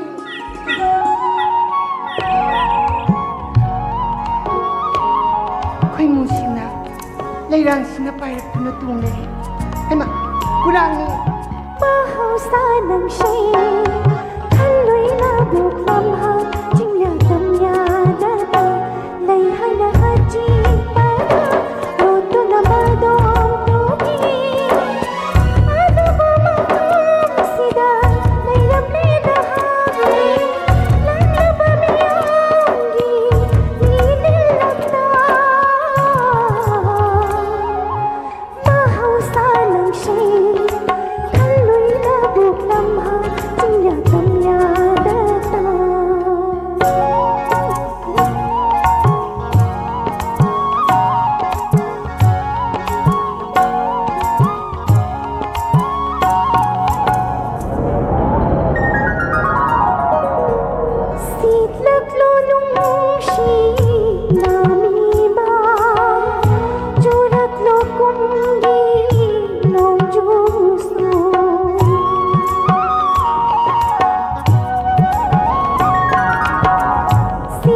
ꯑꯩꯁꯨ ꯅꯨꯡꯉꯥꯏꯅ ꯇꯥꯔꯝꯃꯤꯅꯤ ꯅꯪꯒꯤ ꯈꯣꯟꯖꯦꯜꯁꯦ ꯌꯥꯝꯅ ꯐꯖꯩ ꯑꯩꯗꯤ ꯏꯁꯩ ꯌꯥꯝ ꯄꯥꯝꯃꯦ ꯑꯗꯨꯒ ꯑꯩꯈꯣꯏ ꯏꯃꯥꯁꯨ ꯏꯁꯩ ꯌꯥꯝ ꯉꯪꯒꯜꯂꯦ ꯑꯗꯣ ꯅꯪ ꯉꯁꯤ ꯏꯍꯥꯟ ꯍꯥꯟꯅ ꯊꯦꯡꯅꯕꯁꯤꯗ ꯑꯩꯒꯤ ꯊꯃꯣꯏꯗ ꯍꯥꯏꯐꯝ ꯈꯪꯗꯕ ꯏꯊꯛ ꯑꯃ ꯍꯧꯔꯛꯄꯒꯨꯝ ꯇꯧꯋꯦ ꯀꯩ ꯁꯦꯝꯍꯧꯒꯦ ꯀꯩꯁꯨ ꯁꯦꯝꯃꯛꯀꯅꯨꯗ ꯏꯆꯟꯒꯤ ꯃꯆꯦ ꯑꯩꯒꯤ ꯃꯤꯡ ꯑꯍꯤꯡꯕꯤ ꯀꯧꯋꯦ ꯃꯤꯡ ꯑꯣꯏꯅ ꯑꯗꯨꯝ ꯀꯧꯕꯤꯌꯨ ꯍꯣꯏ ꯑꯍꯤꯡꯕꯤ ꯉꯁꯤ ꯅꯪꯒ ꯑꯩꯒ ꯏꯍꯥꯟ ꯍꯥꯟꯅ ꯊꯦꯡꯅꯕꯗ ꯋꯥꯔꯤ ꯁꯥꯔꯤꯁꯦ ꯑꯩ ꯃꯤ ꯑꯇꯣꯞꯄꯒ ꯋꯥꯔꯤ ꯁꯥꯟꯅꯗꯕ ꯊꯥ ꯀꯌꯥꯒꯤ ꯃꯇꯨꯡꯗ ꯉꯁꯤꯅ ꯏꯍꯥꯟ ꯍꯥꯟꯕꯅꯦ ꯀꯩꯒꯤꯅꯣ ꯑꯗꯨꯗꯤ ꯑꯩꯈꯣꯏꯒꯤ ꯄꯥꯕꯨꯡꯒ ꯑꯩꯈꯣꯏꯒꯤ ꯏꯆꯟꯒꯅ ꯑꯩꯁꯦ ꯂꯥꯌꯦꯡꯂꯤꯕꯅꯤ ꯍꯥꯏꯗꯨꯅ ꯑꯩ ꯅꯨꯄꯤ ꯑꯇꯣꯞꯄ ꯅꯨꯄꯤ ꯑꯇꯣꯞꯄ ꯑꯝꯇ ꯋꯥꯔꯤ ꯁꯥꯟꯅꯍꯟꯗꯦ ꯆꯍꯤꯁꯦ ꯑꯩꯉꯣꯟꯗꯒꯤ ꯁꯣꯏꯗꯅ ꯍꯜꯂꯝꯒꯅꯤ ꯍꯣꯏ ꯑꯩꯁꯨ ꯇꯥꯃꯣ ꯀꯧꯒꯦ ꯍꯣꯏ ꯀꯧ ꯇꯥꯃꯣꯒꯤ ꯄꯨꯟꯁꯤꯗ ꯈꯪꯅ ꯆꯥꯟꯅꯔꯛꯄ ꯍꯥꯏꯕꯗꯤ ꯅꯨꯡꯁꯤꯅꯕ ꯅꯨꯄꯤꯒ ꯂꯩꯔꯛꯇ꯭ꯔꯣ ꯑꯩꯗꯤ ꯏꯃꯥꯟꯅꯕꯁꯤꯡꯁꯦ ꯄꯨꯜꯂꯒ ꯅꯨꯡꯉꯥꯏꯊꯣꯛꯄ ꯑꯗꯨ ꯅꯠꯇꯕ ꯅꯨꯡꯁꯤꯅꯣ ꯅꯨꯄꯤ ꯑꯇꯣꯞꯄꯒ ꯅꯣꯡꯃꯇ ꯋꯥꯔꯤ ꯁꯥꯟꯅꯗꯦꯗ ꯊꯥꯖꯗꯦ ꯑꯦ. ꯅꯣꯏ ꯏꯝꯐꯥꯜ ꯅꯨꯄꯥꯁꯤꯡꯁꯦ ꯅꯨꯄꯤꯗ ꯌꯥꯝ ꯉꯥꯎꯕꯅꯦ ꯑꯁꯦꯡꯕꯅꯦ ꯑꯗꯣ ꯑꯩꯈꯣꯏꯒꯤ ꯏꯆꯟꯗꯒ ꯅꯨꯄꯥꯅꯒ ꯍꯧꯔꯗꯤ ꯀꯤꯟ ꯊꯤꯟꯕꯗ ꯃꯌꯥꯒ ꯂꯣꯏ ꯇꯦꯛꯀꯗꯣꯏꯖꯥꯠꯅꯤꯍꯦ ꯑꯁꯦꯡꯕ ꯑꯩꯈꯣꯏ ꯏꯆꯟꯗꯤ ꯃꯔꯤꯡꯖꯦꯟꯁꯨ ꯐꯩ ꯃꯊꯧꯅꯥꯁꯨ ꯌꯥꯝ lei ꯑꯁ ꯃꯥꯒꯤ ꯃꯇꯨꯡ ꯏꯟꯅꯕꯗ ꯑꯌꯨꯛ ꯈꯨꯗꯤꯡꯒꯤ ꯆꯩꯔꯥꯎ ꯆꯤꯡ ꯃꯈꯣꯡꯗꯒꯤꯅꯦ ꯃꯇꯣꯟ ꯐꯥꯎꯕ ꯀꯥꯃꯤꯟꯅꯩ ꯑꯁ ꯑꯩꯅ ꯃꯥꯒꯤ ꯃꯇꯨꯡ ꯏꯟꯕ ꯋꯥꯕꯁꯤ ꯑꯩ ꯁꯤꯒꯦ ꯇꯧꯖꯥꯅꯤ ꯍꯧꯖꯤꯛꯁꯨ ꯋꯥꯔꯤꯕꯣ ꯍꯥꯏꯁꯦ ꯍꯧꯖꯤꯛꯄꯨꯗꯤ ꯐꯔꯦꯗ ꯑꯗꯣ ꯑꯩꯒ ꯉꯔꯥꯡ ꯏꯆꯟꯒ ꯑꯩ ꯍꯣꯁꯄꯤꯇꯥꯜꯗ ꯆꯠꯂꯦ ꯑꯩ ꯍꯛꯆꯥꯡ ꯄꯨꯝꯅꯃꯛ ꯂꯣꯏ ꯇꯦꯁ ꯇꯧꯔꯦ ꯑꯩ ꯅꯣꯔꯃꯦꯜ ꯇꯥꯔꯦꯅ ꯍꯥꯏꯔꯦ ꯑꯗꯣ ꯀꯩꯅꯣꯝ ꯍꯪꯒꯦꯅꯦ ꯍꯪꯉꯣ ꯑꯗꯣ ꯑꯩꯈꯣꯏꯒꯤ ꯏꯆꯟꯅ ꯅꯉꯣꯟꯗ ꯅꯣꯡꯇ ꯐꯨꯗꯕ꯭ꯔꯥ ꯐꯨꯗꯦ ꯃꯆꯦꯗ ꯐꯨꯕ ꯇꯧꯏꯗꯤꯌꯦ ꯑꯁ ꯑꯩꯉꯣꯟꯗꯗꯤ ꯐꯨꯏ ꯊꯥꯏꯅꯒꯤ ꯋꯥꯅꯤꯗ ꯀꯩꯒꯤꯅꯣ ꯑꯗꯨꯗꯤ ꯑꯁ ꯁꯨꯃꯥꯏꯅ ꯇꯧꯕꯅꯤꯗ ꯑꯩꯅ ꯍꯣꯁꯄꯤꯇꯥꯜꯗ ꯑꯩꯈꯣꯏꯅꯤ ꯆꯠꯃꯤꯟꯅꯕꯗꯨꯗ ꯏꯃꯥꯟꯅꯕ ꯑꯔꯤꯕ ꯑꯃ ꯊꯦꯡꯅꯕ ꯑꯗꯨꯗ ꯑꯩꯅ ꯑꯃꯗ ꯂꯪꯁꯤꯜꯂꯨꯕ ꯀꯩꯅꯣ ꯑꯃ ꯍꯥꯏꯕꯕꯨ ꯑꯁ ꯑꯩꯈꯣꯏ ꯏꯆꯟꯅ ꯍꯥꯏꯗ꯭ꯔꯣ ꯑꯩꯅ ꯍꯦꯛ ꯆꯥꯏ ꯍꯥꯏꯕꯗꯣ ꯑꯗꯨ ꯂꯪꯁꯤꯜꯂꯨꯕꯗꯨꯗ ꯑꯁ ꯏꯃꯥꯟꯅꯕꯁꯨ ꯑꯩꯈꯣই ꯏꯆꯟꯅ ꯐꯨꯕꯗ ꯑꯩꯁꯨ ꯐꯨꯏꯌꯦ ꯈꯪꯕ꯭ꯔꯥ ꯑꯩꯁꯦ ꯅꯨꯃꯤꯠ ꯍꯨꯝꯅꯤ ꯍꯧꯒꯠꯄ ꯉꯝꯗꯦ ꯑꯁ ꯑꯩꯅ ꯏꯃꯥ ꯅꯤꯡꯁꯤꯡꯉꯒ ꯀꯞꯄꯁꯤ ꯑꯩꯈꯣꯏ ꯏꯆꯟꯁꯨ ꯀꯞꯄꯦ ꯑꯩꯈꯣꯏ ꯏꯆꯟꯅ ꯇꯥꯃꯣ ꯅꯪ ꯃꯇꯨꯡꯗ ꯑꯃꯨꯛ ꯍꯟꯅ ꯇꯧꯔꯅꯨꯅ ꯍꯥꯏ ꯑꯩꯁꯨ ꯍꯣꯏ ꯏꯆꯟ ꯑꯩ ꯑꯃꯨꯛ ꯍꯟꯅ ꯇꯧꯔꯣꯏꯅ ꯍꯥꯏꯕꯗꯤ ꯉꯁꯤ ꯍꯥꯏꯕ ꯑꯗꯨ ꯅꯨꯃꯤꯠꯇꯨꯗꯒꯤ ꯉꯁꯤꯐꯥꯎ ꯑꯩ ꯀꯔꯤꯝꯇ ꯁꯤꯖꯤꯟꯅꯗ꯭ꯔꯕꯅꯤ ꯇꯥꯃꯣꯒꯤ ꯋꯥꯔꯤꯁꯦ ꯇꯥꯕꯗ ꯌꯥꯝ ꯅꯨꯡꯁꯤꯌꯦ ꯍꯣꯏ ꯑꯗꯣ ꯍꯧꯖꯤꯛꯇꯤ ꯑꯩ ꯏꯁꯥ ꯄꯨꯝꯅꯃꯛ ꯂꯣꯏꯅꯃꯛ ꯐꯔꯕꯅꯦ ꯌꯥꯝ ꯐꯅ ꯎꯔꯦ ꯇꯥꯃꯣꯗꯤ ꯁꯛꯁꯨ ꯌꯥꯝ ꯐꯖꯩ ꯑꯩꯈꯣꯏꯒꯤ ꯏꯃꯥꯅ ꯑꯩꯁꯦ ꯅꯤꯡꯊꯧ ꯃꯆꯥ ꯃꯥꯜꯂꯦꯅ ꯍꯥꯏꯔꯝꯃꯤ ꯑꯗꯨꯅꯤ ꯀꯦꯊꯣꯔꯛꯂꯕꯗꯤ ꯐꯖꯃꯟꯗꯅ ꯌꯦꯡꯕ ꯉꯝꯃꯣꯏ ꯉꯁꯤꯗꯤ ꯑꯩ ꯏꯃꯥ ꯌꯥꯝꯅ ꯅꯤꯡꯁꯤꯡꯉꯤ ꯇꯥꯃꯣ ꯀꯩꯗꯧꯔꯒꯦ ꯑꯗꯨꯃꯥꯏꯅ ꯇꯧꯒꯅꯣ ꯌꯦꯡꯉꯣ ꯏꯪꯕꯤ ꯄꯨꯈ꯭ꯔꯤ ꯃꯄꯥꯟꯗ ꯍꯧꯔꯤꯕ ꯂꯩꯍꯧ ꯄꯥꯝꯕꯤꯁꯤꯒꯤ ꯃꯈꯣꯡꯗ ꯑꯩꯅ ꯑꯉꯥꯡ ꯑꯣꯏꯔꯤꯉꯩꯗ ꯏꯃꯥꯅ ꯅꯥꯎꯁꯨꯝ ꯏꯁꯩ ꯁꯛꯇꯨꯅ ꯑꯩꯕꯨ ꯊꯦꯝꯕꯤꯈꯤ ꯉꯁꯤ ꯅꯪꯒꯤ ꯏꯁꯩ ꯇꯥꯔꯨꯕ ꯃꯤꯀꯨꯞꯇꯨꯗ ꯑꯩꯒꯤ ꯏꯃꯥꯕꯨ ꯑꯩ ꯅꯤꯡꯁꯤꯡꯉꯤ ꯅꯪꯁꯨ ꯀꯞꯂꯤꯕ꯭ꯔꯣ ꯑꯩꯕꯨꯁꯨ ꯏꯃꯥꯅ ꯃꯇꯝ ꯄꯨꯝꯅꯃꯛꯇ ꯃꯤ ꯉꯝꯗꯦ ꯏꯪ ꯇꯞꯇꯨꯅꯇ ꯂꯩ ꯀꯔꯤ ꯊꯣꯛꯂꯒꯕꯅꯣ ꯍꯥꯏꯗꯨꯅ ꯌꯥꯝꯅ ꯋꯥꯖꯔꯝꯃꯦ ꯅꯣꯏꯒꯤ ꯏꯃꯥ ꯁꯤꯈ꯭ꯔꯕꯣ ꯁꯤꯈ꯭ꯔꯦ ꯑꯁ ꯅꯨꯡꯉꯥꯏꯇꯦ ꯁꯦ ꯅꯪꯒꯤ ꯄꯤꯗꯣ ꯑꯩ ꯇꯩꯊꯣꯛꯄꯤꯒꯦꯁꯦ ꯁꯦ ꯀꯞꯀꯅꯨꯁꯦ ꯑꯌꯤꯡꯕꯤ ꯅꯪꯁꯦ ꯁꯛ ꯌꯥꯝ ꯐꯖꯩ ꯇꯥꯃꯣ ꯑꯩꯗꯤ ꯐꯖꯗꯕꯅꯤ ꯑꯁꯦꯡꯕꯅꯦ ꯑꯩ ꯐꯖꯕ ꯌꯦꯡꯕ ꯍꯩꯅ ꯑꯗꯣ ꯑꯌꯤꯡꯕꯤ ꯏꯆꯦ ꯑꯩꯈꯣꯏ ꯆꯦꯅ ꯊꯣꯡꯕ ꯆꯥꯛ ꯌꯦꯟꯁꯥꯡꯗꯨꯕꯨ ꯍꯥꯎꯕ꯭ꯔꯣ ꯉꯁꯤꯒꯤ ꯊꯣꯡꯕꯗꯣ ꯅꯣꯏ ꯏꯆꯦꯅ ꯊꯣꯡꯉꯤꯔꯣ ꯃꯥꯅꯦ ꯑꯁ ꯑꯩꯅ ꯂꯩꯁꯤ ꯊꯠꯀꯦ ꯇꯧꯋꯦ ꯑꯗꯨꯅꯤ ꯑꯗꯣ ꯏꯆꯟ ꯅꯪꯅ ꯅꯨꯄꯥ ꯅꯨꯄꯤ ꯑꯅꯧ ꯑꯅꯧꯕ ꯑꯩꯒꯤ ꯇꯤꯟꯍꯟꯒꯅꯤ ꯍꯥꯏꯕꯗꯣ ꯉꯁꯤꯗꯒꯤ ꯅꯣꯏꯒꯤ ꯏꯆꯦꯒ ꯑꯩꯒ ꯑꯣꯏꯅ ꯇꯤꯟꯅꯔꯒꯦ ꯅꯣꯏꯒꯤ ꯏꯆꯦꯗꯤ ꯏꯁꯩꯁꯨ ꯌꯥꯝ ꯍꯩ ꯑꯩ ꯏꯁꯩ ꯄꯥꯝꯃꯤ ꯈꯪꯉꯤꯗꯅ ꯍꯣꯏ ꯃꯥꯅꯁꯨ ꯑꯩꯁꯤ ꯌꯥꯝ ꯂꯨꯅ ꯇꯧꯕꯤꯌꯦꯕ ꯑꯗꯣ ꯑꯩꯗꯤ ꯑꯩꯈꯣꯏ ꯆꯦꯁꯦ ꯍꯌꯦꯡꯗꯒꯤ ꯃꯇꯝ ꯈꯔ ꯑꯩꯈꯣꯏꯒꯤ ꯕꯥꯖꯤꯒꯤ ꯃꯅꯥꯛꯇ ꯂꯩꯔꯨꯔꯣꯅ ꯍꯥꯏꯒꯦ ꯇꯧꯔꯤꯅꯦ ꯑꯩꯕꯣ ꯆꯠꯈꯤꯔꯣꯏꯗ ꯍꯣꯏꯕ ꯑꯗꯣ ꯅꯣꯏꯅ ꯑꯥꯗ ꯚꯔꯥꯒꯤ ꯀꯥꯗ ꯂꯩꯗꯣꯏ ꯁꯔꯨꯛꯄꯨꯗꯤ ꯑꯩꯈꯣꯏ ꯌꯨꯝꯗ ꯄꯨꯟꯅ ꯂꯩꯃꯤꯟꯅꯁꯤ ꯀꯩꯗꯧꯔꯒꯦ ꯇꯥꯃꯣ ꯑꯗꯨꯏ ꯋꯥꯗꯣ ꯀꯣꯟꯅ ꯐꯖꯅ ꯀꯨꯞꯅ ꯈꯟꯅꯔꯁꯤ ꯂꯥꯛꯑꯣ ꯏꯃꯨꯡꯒ ꯆꯪꯉꯒ ꯆꯥꯔ ꯁꯪꯒꯣꯝꯅ ꯑꯃ ꯍꯥꯎꯅ ꯂꯣꯜꯂ ꯊꯧꯁꯤ ꯂꯥꯛꯑꯣ ꯍꯣꯏ ꯂꯥꯛꯑꯣ ꯑꯌꯤꯡꯕꯤ ꯂꯥꯛꯑꯣꯅꯦ ꯂꯥꯛꯑꯣꯁꯦ ꯂꯥꯛꯑꯣ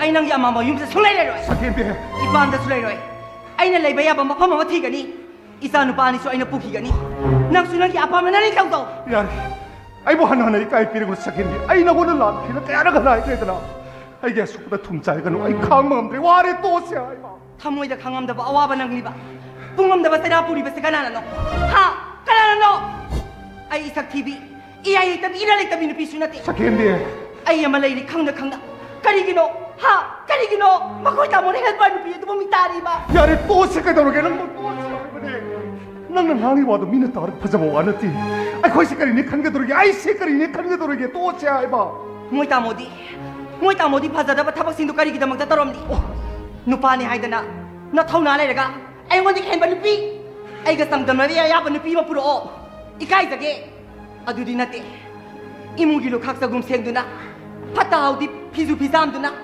ꯊꯥ ꯑꯃꯒꯤ ꯑꯣꯏꯔꯁꯨ ꯈꯔꯗꯪ ꯐꯪꯒꯅꯤ ꯈꯟꯗꯨꯂꯛꯆꯔꯤꯕꯤ ꯃꯔꯥꯏꯕꯛ ꯊꯤꯔꯕꯤ ꯑꯗꯨꯗ ꯀꯔꯤ ꯃꯤꯠꯌꯦꯡꯅꯣ ꯌꯦꯡꯕꯤꯔꯤꯕꯗꯨꯕꯣ ꯍꯥ ꯀꯔꯤ ꯁꯥꯖꯅꯨ ꯁꯥꯖꯅꯕ ꯍꯣꯠꯅꯔꯤꯕꯗꯨꯕꯣ ꯅꯪ ꯄꯥꯝꯃꯤꯁꯤ ꯀꯩꯅꯣ ꯍꯥ ꯅꯪ ꯄꯥꯝꯃꯤꯁꯤ ꯀꯩꯅꯣ ꯑꯩ ꯁꯤꯈꯤꯕꯗꯨꯔ ꯁꯦ ꯍꯥꯜꯂꯣ ꯍꯥꯜꯂꯣ ꯁꯦ ꯍꯥꯜꯂꯣ ꯑꯩꯕꯨ ꯍꯥꯜꯂꯣ ꯑꯩ ꯍꯥꯜꯂꯣ ꯄꯦꯜꯂꯗꯕ ꯅꯠꯇ꯭ꯔꯣ ꯑꯩ ꯍꯥꯜꯂꯣ ꯁꯦ ꯍꯥꯜꯂꯣ ꯑꯩ ꯂꯥꯟꯈ꯭ꯔꯦ ꯅꯉꯣꯟꯗ ꯀꯌꯥꯔꯛ ꯍꯥꯏꯈ꯭ꯔꯦꯗꯅ ꯑꯔꯥꯟꯕ ꯍꯥꯏꯕꯁꯨ ꯃꯤꯑꯣꯏꯕꯒꯤ ꯄꯨꯟꯁꯤꯗ ꯊꯣꯛꯇꯕ ꯊꯧꯗꯣꯛꯂꯣ ꯑꯩ ꯂꯥꯟꯈ꯭ꯔꯦ ꯍꯥꯏꯕꯅꯦ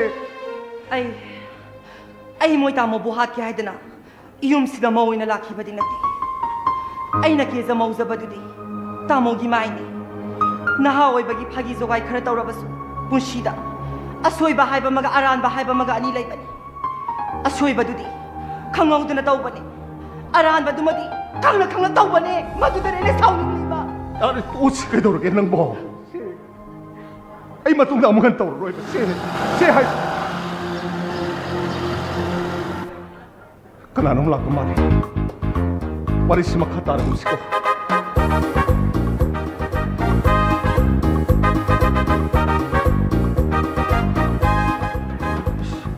ꯃꯣꯏꯒꯤ ꯏꯁꯤꯡ ꯑꯆꯧ ꯃꯥꯟꯕꯁꯤꯡꯗꯤ ꯆꯪꯈ꯭ꯔꯦ ꯑꯃꯨꯛ ꯂꯦꯡꯁꯤꯜꯂꯛꯑꯣ ꯀꯩ ꯂꯩꯔꯤꯒꯦ ꯑꯩ ꯀꯧꯕꯀꯣ ꯀꯩ ꯂꯩꯔꯤꯒꯦ ꯀꯩ ꯅꯨꯡꯉꯥꯏꯇꯕ ꯂꯩꯔꯤꯒꯦ ꯍꯥꯏꯕꯅꯦ ꯑꯃꯨꯛ ꯑꯩꯁꯦ ꯏꯁꯥꯁꯦ ꯂꯩꯇꯥꯐꯝꯁꯨ ꯈꯪꯗꯦ ꯊꯥꯖꯤꯟꯁꯤꯁꯨ ꯁꯥꯔꯤ ꯁꯥꯔꯤ ꯇꯧꯗꯨꯅ ꯑꯗꯨꯝ ꯂꯩ ꯇꯨꯝꯕꯁꯨ ꯌꯥꯗꯦ ꯆꯥꯅꯤꯡ ꯊꯛꯅꯤꯡꯕꯁꯨ ꯀꯌꯥ ꯐꯥꯎꯗꯦ ꯀꯩꯁꯨ ꯇꯧꯕꯗꯤ ꯃꯥꯟꯗꯦꯗ ꯉꯥꯛꯇꯪ ꯐꯝꯃꯣ ꯑꯩ ꯀꯩꯅꯣꯝꯇ ꯌꯦꯡꯒꯦ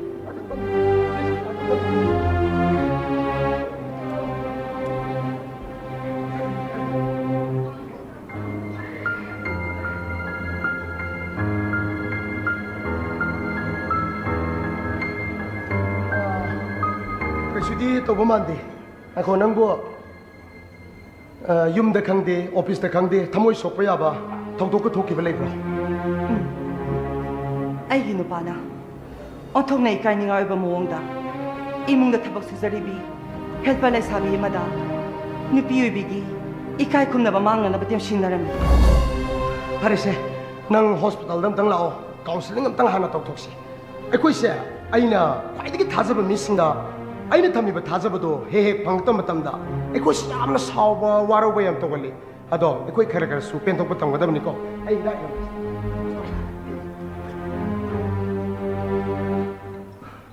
ꯗꯣꯛꯇꯔ ꯗꯣꯛꯇꯔꯅ ꯃꯥꯕꯨ ꯈꯔ ꯆꯦꯛꯁꯤꯟꯅ ꯌꯦꯡꯕꯤꯔꯝꯃꯣ ꯗꯣꯛꯇꯔ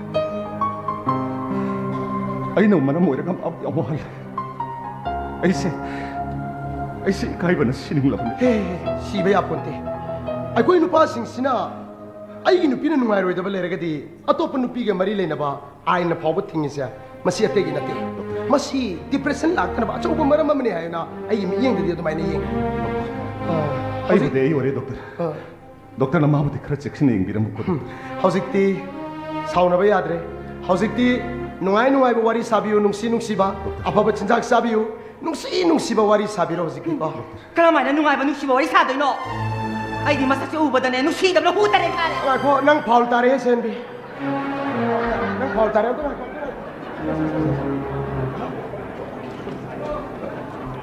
ꯁꯦ ꯒꯨꯂꯤꯁꯤꯡꯗ ꯍꯥꯟꯅ ꯆꯥꯊꯣꯛꯎꯁꯦ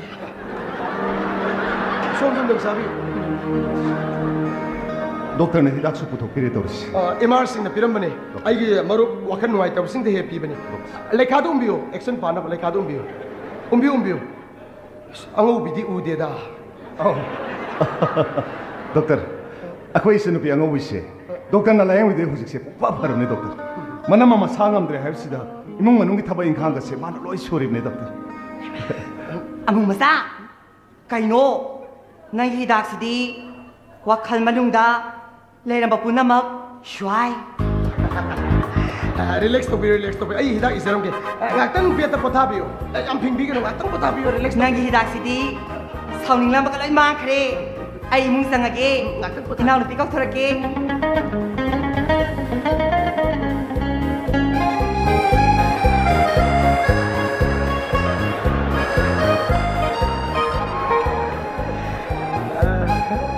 ꯗꯣꯛꯇꯔ ꯑꯩꯅ ꯗꯣꯛꯇꯔꯕꯨ ꯑꯍꯥꯟꯕ ꯊꯦꯡꯅꯖꯕ ꯃꯇꯝꯗ ꯑꯩꯅ ꯗꯣꯛꯇꯔꯒꯤ ꯃꯐꯝꯗ ꯍꯥꯏꯔꯣꯏꯗꯕ ꯋꯥꯍꯩ ꯋꯥꯇꯥ ꯀꯌꯥ ꯑꯃ ꯁꯤꯖꯤꯟꯅꯈꯤꯕꯗꯣ ꯑꯗꯨꯒꯤꯗꯃꯛꯇ ꯑꯩꯕꯨ ꯉꯥꯛꯄꯤꯌꯨ ꯑꯩ ꯀꯩꯁꯨ ꯃꯥꯏꯟ ꯇꯧꯗꯦꯗ ꯁꯣꯝꯁꯦ ꯑꯩꯅ ꯑꯍꯥꯟꯕ ꯍꯦꯛ ꯎꯈꯤꯕ ꯃꯤꯀꯨꯞꯇꯨꯗ ꯁꯣꯝꯒꯤ ꯃꯥꯏꯊꯣꯡꯗ ꯌꯥꯝ ꯂꯥꯡꯇꯛꯅꯕ ꯃꯥꯟꯕ ꯀꯔꯤꯒꯨꯝꯕ ꯑꯄꯥꯝꯕ ꯑꯃ ꯈꯧꯔꯥꯡꯕ ꯃꯥꯟꯕ ꯑꯃ ꯎꯖꯈꯤ ꯑꯗꯨꯅꯅꯦ ꯑꯩꯅ ꯇꯥꯅ ꯍꯤꯗꯥꯛ ꯀꯥꯞꯀꯦ ꯇꯧꯈꯤꯕ ꯗꯣꯛꯇꯔ ꯅꯣꯛꯊꯣꯛꯄꯤꯌꯣ ꯄꯦꯟꯅ ꯅꯣꯛꯊꯣꯛꯄꯤꯌꯣ ꯐꯥꯖꯟꯕꯤꯒꯅꯨ ꯅꯣꯛꯊꯣꯛꯄꯤꯌꯣ ꯂꯥꯐꯤꯡ ꯏꯁ ꯃꯦꯗꯤꯁꯤꯟ ꯍꯥꯏꯔꯤꯕꯅꯦ ꯅꯣꯛꯊꯣꯛꯄꯤꯌꯣ ꯍꯣꯏ ꯗꯣꯛꯇꯔ ꯑꯩꯈꯣꯏ ꯃꯇꯝ ꯄꯨꯝꯅꯃꯛꯇ ꯅꯣꯛꯀꯗꯕꯅꯤ ꯅꯣꯛꯄꯗ ꯆꯦꯛꯁꯤꯟꯒꯗꯕ ꯃꯇꯝꯁꯦ ꯄꯨꯡ ꯅꯨꯡꯁꯤꯠ ꯀꯥꯕꯒ ꯗꯥꯏꯔꯤꯌꯥ ꯇꯧꯕ ꯃꯇꯝ ꯈꯛꯇꯪ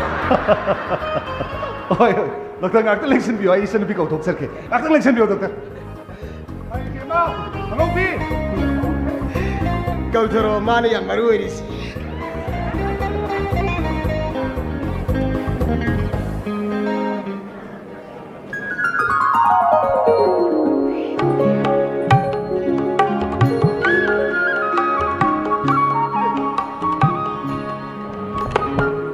ꯀꯩꯅꯣ ꯅꯪꯗꯤ ꯅꯌꯨꯝꯗ ꯂꯥꯛꯑꯒ ꯀꯧꯗꯕꯤꯗꯒ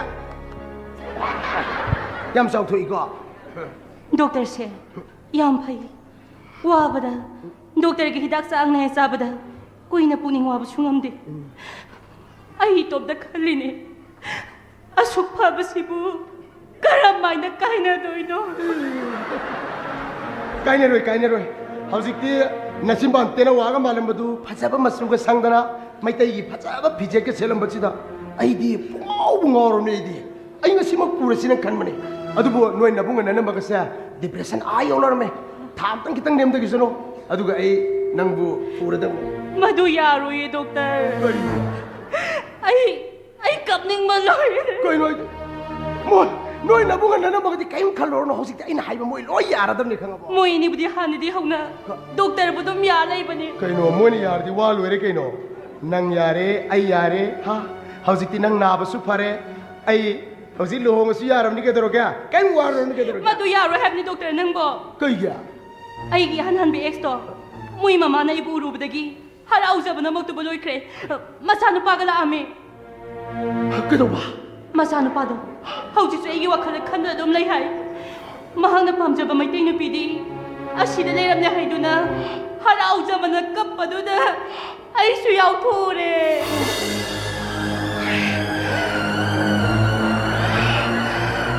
ꯄ꯭ꯔꯤꯊꯤꯕꯤꯒꯤ ꯈꯣꯡꯆꯠ ꯑꯃꯨꯛ ꯍꯜꯂꯛꯑꯕ ꯑꯦꯛꯁꯅ ꯄ꯭ꯔꯖꯦꯟꯗ ꯍꯜꯂꯛꯑꯕ ꯑꯗꯨꯗꯤ ꯅꯪꯒꯤ ꯐꯤꯔꯦꯞ ꯀꯔꯤꯅꯣ ꯑꯩ ꯂꯥꯛꯅꯤꯡꯗꯦ ꯑꯩꯉꯣꯟꯗ ꯑꯦꯛꯁ ꯇꯔꯥ ꯇꯥꯃꯣꯗꯤ ꯗꯣꯛꯇꯔꯅꯤꯅ ꯀꯔꯤꯁꯨ ꯇꯧꯔꯣꯏ ꯑꯃꯗꯨꯗꯤ ꯑꯩꯅ ꯑꯃꯨꯛ ꯍꯥꯏꯗꯣꯛꯂꯨꯔꯕꯗꯤ ꯋꯥꯟꯊꯈꯤꯕꯗꯤ ꯍꯧꯒꯠꯂꯛꯑꯔꯣꯏꯌꯦ ꯅꯪꯒꯤꯁꯦ ꯑꯁꯦꯡꯕ꯭ꯔꯥ ꯑꯁꯦꯡꯕꯅꯦ ꯗꯣꯛꯇꯔ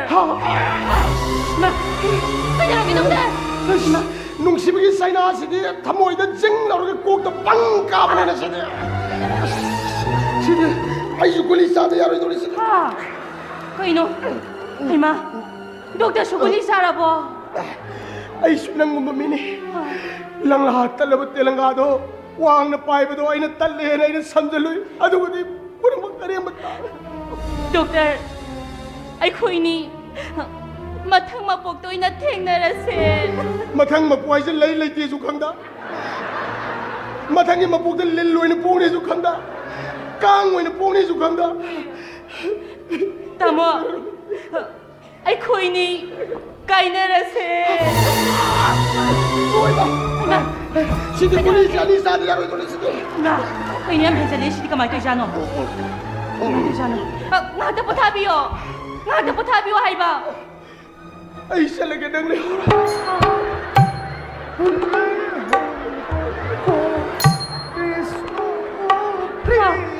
ꯇꯥꯃꯣ ꯂꯝꯕꯤ ꯎꯅꯔꯦ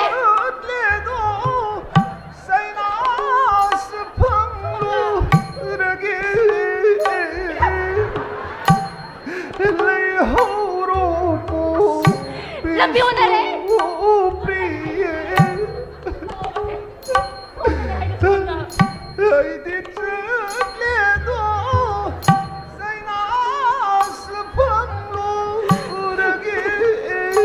나. Tamo! Big onare! Big! Ay magi maungse. Ay yang bangamdre. Kariguma soidana sikrabadi. Ay nakamdawa. Ay magi matungin krage. Ay lae doctor.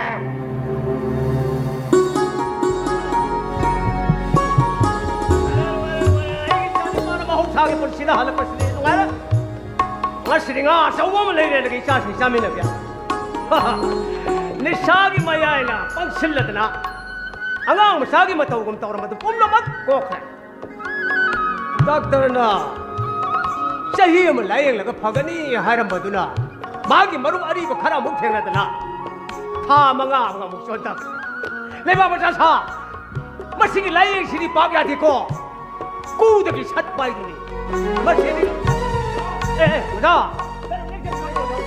कदम गाई से सको करके ने खंजर में ले आओ तो ले चलो अरे दे सुन तो बोले हो जा अंगांग की भरा की कादो संजरो रो बदे मसे बनाओ जा की पुन ले ये तो ले नुंगाई रे हो जा नुंगाई रे अरे की सानु भी थबा तो भी पाउ का बता बे तो खुंगम तो ले हो रे हो जा कना की मरु मा पांग सागई ना ते हराओ भी दा ngरang दियो जा अरे तो ले ये युम नि मा बे पिक थल ले हो जा लुगारे जा ngasi ꯑꯩꯒꯤ ꯏꯆꯥꯅꯨꯄꯤ ꯊꯕꯥ ꯇꯣꯝꯕꯤꯅ ꯃꯅꯤꯄꯨꯔ ꯄꯨꯂꯤꯁ ꯗꯤꯄꯥꯔꯠꯃꯦꯟꯇ ASI ꯑꯣꯏꯅ ꯊꯕꯛ ꯆꯪꯕ ꯉꯝꯖꯔꯤꯕꯁꯦ ꯑꯣꯖꯥꯒꯤ ꯃꯄꯥꯟꯅꯤꯀꯣ ꯑꯣꯖꯥ कदाइदेनो ओजा कदाइदेनो आई खनाता तो वानोमते ꯑꯣꯖꯥ आई की मरुप दिया जे मोलेम दाई ने सलगा हाय को मसम ꯍꯣꯏ ꯍꯣꯏ ꯍꯣꯏ आई लेगा रसो मतौ गनी अफब तो खंगनी आई बुतुरा आई नि ईशानु पीदा आई कन होनो आ मा थौना पी बतने आई लुपा हम जतिंगे लुपा जतिंगे ꯑꯗꯨꯕꯨ ꯑꯣꯖꯥ ꯑꯣꯖꯥꯅ ꯊꯧꯅꯥ ꯄꯤꯕꯗꯤ ꯏꯆꯥꯁꯤꯅ ꯃꯥꯏ ꯄꯥꯛꯆꯔꯤꯕꯅꯤꯅꯦ ꯑꯣꯖꯥ अदु ओजा हाइबियो ओजा की सिनेना उनने के सिनाई वाफा तो हम लोग से ꯍꯥꯏꯕꯤꯌꯨ ꯀꯩꯅꯣ ꯑꯣꯖꯥ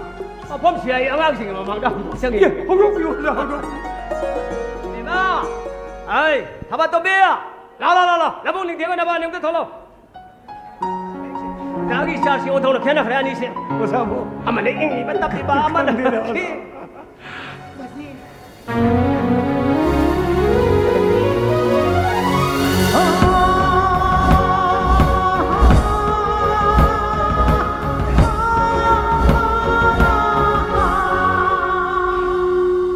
Bakit Tombi? Isagi nung ay pa pauta ba dane? Ipasi yung nalaybang ng dana. Ayaw ki angan mapas ka dito. Isabo di na siya layo. Pasi. Ipano nga rin? Masaning on po ko ni. Tamo ay na may pahal pa po na magkuhe. Ipano nga rin? Bazi na thona pibidina nasabot hadok pinagpadagi ngasi na sana mirak tin bangam sa kaduri bane bazi na wana na tuamta tarak leram gadaw ba do nasasupum na magkangi ne bazi Ay, kakun. Ipano nga rin? Hawdik di, lari bakto siya. Isagi na ito yung yarak na mga suwad na pinsaram na rin. Diba? Kapan sa akin na tong suwa dala. Iba sa moy pubong am dele. Ay bu kawi ba? Ala. Oi. Mang dele piu se. Sa thaba tong ipo ko baje ni. Baje han khoro mo.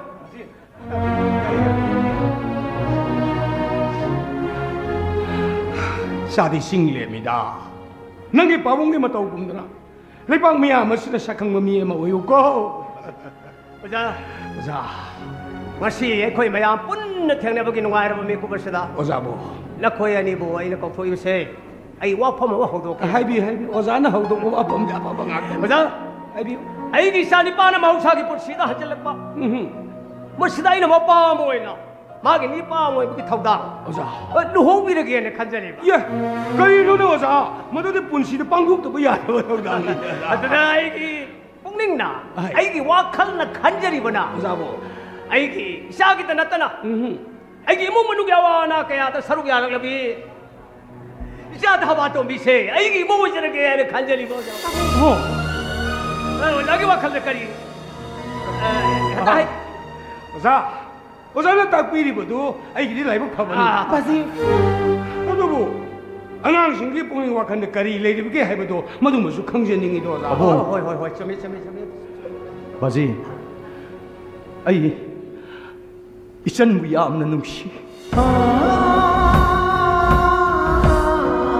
아숭박거리노 강로들어봐 ꯑꯁꯦꯡꯕ ꯃꯆꯨ ꯀꯔꯤꯅꯣ ꯈꯪꯂꯨꯗ꯭ꯔꯕ ꯇꯥꯏꯕꯪꯄꯥꯟꯒꯤ ꯆꯠꯅꯕꯤꯕꯨ ꯀꯥꯎꯊꯣꯛꯍꯟꯕ ꯉꯝꯕ ꯃꯌꯥꯏ ꯀꯥꯕ ꯅꯤꯁꯥꯗ ꯂꯨꯞꯂꯨꯔꯕ ꯑꯩꯕꯨ ꯏꯆꯟꯒꯤ ꯈꯨꯠꯁꯥ ꯑꯅꯤꯁꯤꯅ ꯆꯤꯡꯈꯠꯂꯛꯈꯤꯕꯅꯤ ꯑꯩꯅ ꯃꯥꯒꯤ ꯃꯐꯝꯗ ꯅꯥꯎꯊꯤ ꯁꯥꯖꯈ꯭ꯔꯦ ꯑꯩꯅ ꯆꯥꯔꯣꯏ ꯊꯛꯂꯣꯏ ꯍꯥꯏꯕ ꯃꯤꯀꯨꯞꯇ 이찬기 마쿠나 이거는 싹인 담비 따모 아이고 나 도키니 젠키니 하이바 마따곰 아이기 구당 빠이드나 호스피탈 람비다 까야라 카나 뿌비 아이는 ngasi 미오이버기 와클 칸두나 아숨마 아란바 칸두나 ngasi 레빠 ngam자리버세 뿌나마 이찬나 호나비라 뿡악다 똑비로 야리 따모 이찬 이마사다 한고이가 뚜껑 아무것도 야오거나 아이고 호나비버 세우보다 라이와이 크라바 이마하기 더와이나 아이기다막 답이락뻔히 하이두나 칸 그래 바보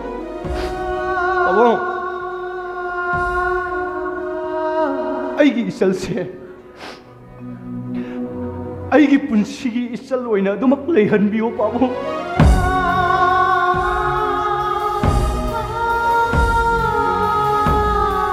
Pabong, Bazi, tamo na haibiri pumnamak, asum bangakta ni.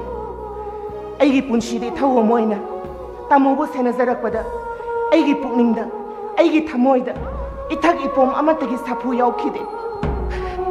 Pokmina ba aigi ibungi punshi maang bayaroi haibana, aigi punshigi panda mo izaki.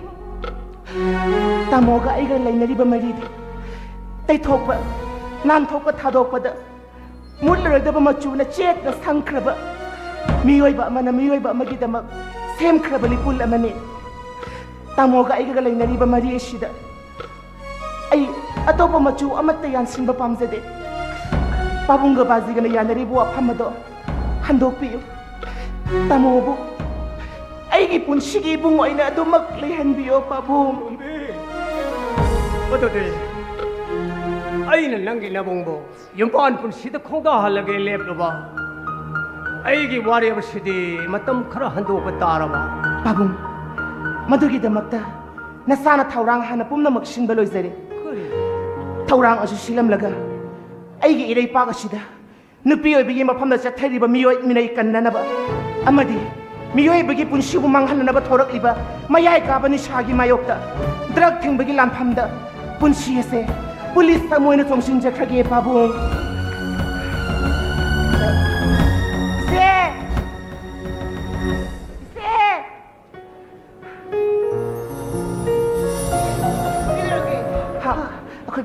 Bazi, ini mah paralan ni kena horbudi ore. Aku bazi kau ide. Bazi, aku dah bato misi. Polis kiri saya nak kali bazi pau tar bo. Pau tar tu nak apa ni dia? Ai dia harap pun nolore, nungai pun nolore bazi. Aku dah bato mina polis kalak pagi. Ai mungi thapal silur burane. Adi dei bazi hoi pabung me amgi chasi muki. Ngai koi se. Ai ngasidi. Ise da wapam mata haizage. Kai wano hayo.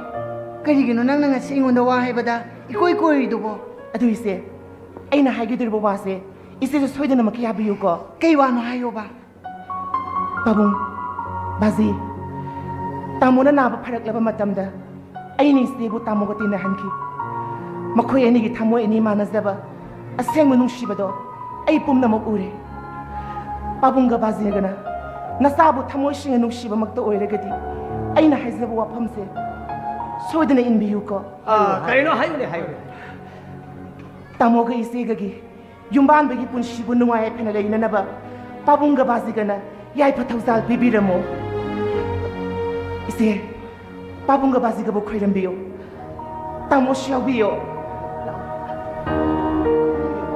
세 크이람비요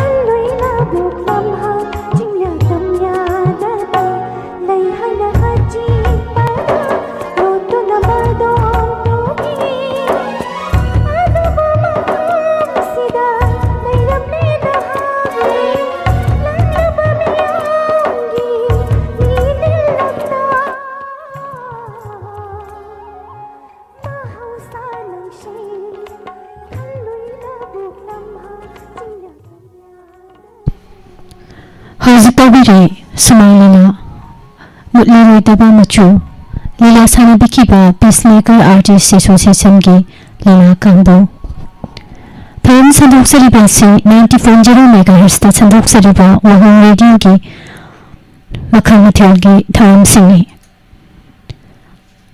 ꯍꯧꯖꯤꯛ ꯉꯥꯏꯍꯥꯛꯀꯤ ꯃꯇꯨꯡꯗ ꯑꯃꯨꯛ evening newspaper update ꯃꯇꯝ ꯃꯇꯝꯒꯤ ꯌꯥꯎꯐꯝ ꯂꯣꯏꯅꯅ life phone ꯄ꯭ꯔꯣꯒ꯭ꯔꯥꯝꯒꯤ ꯊꯧꯔꯝ ꯑꯃꯨꯛ ꯇꯥꯕ ꯐꯪꯕꯤꯒꯅꯤ ꯊꯧꯔꯝꯁꯤꯡ ꯑꯁꯤꯒꯤ ꯃꯥꯡꯑꯣꯏꯅꯅ ꯑꯇꯦꯟꯕ ꯕ꯭ꯔꯦꯛ ꯑꯃꯇꯪ ꯂꯧꯖꯔꯤ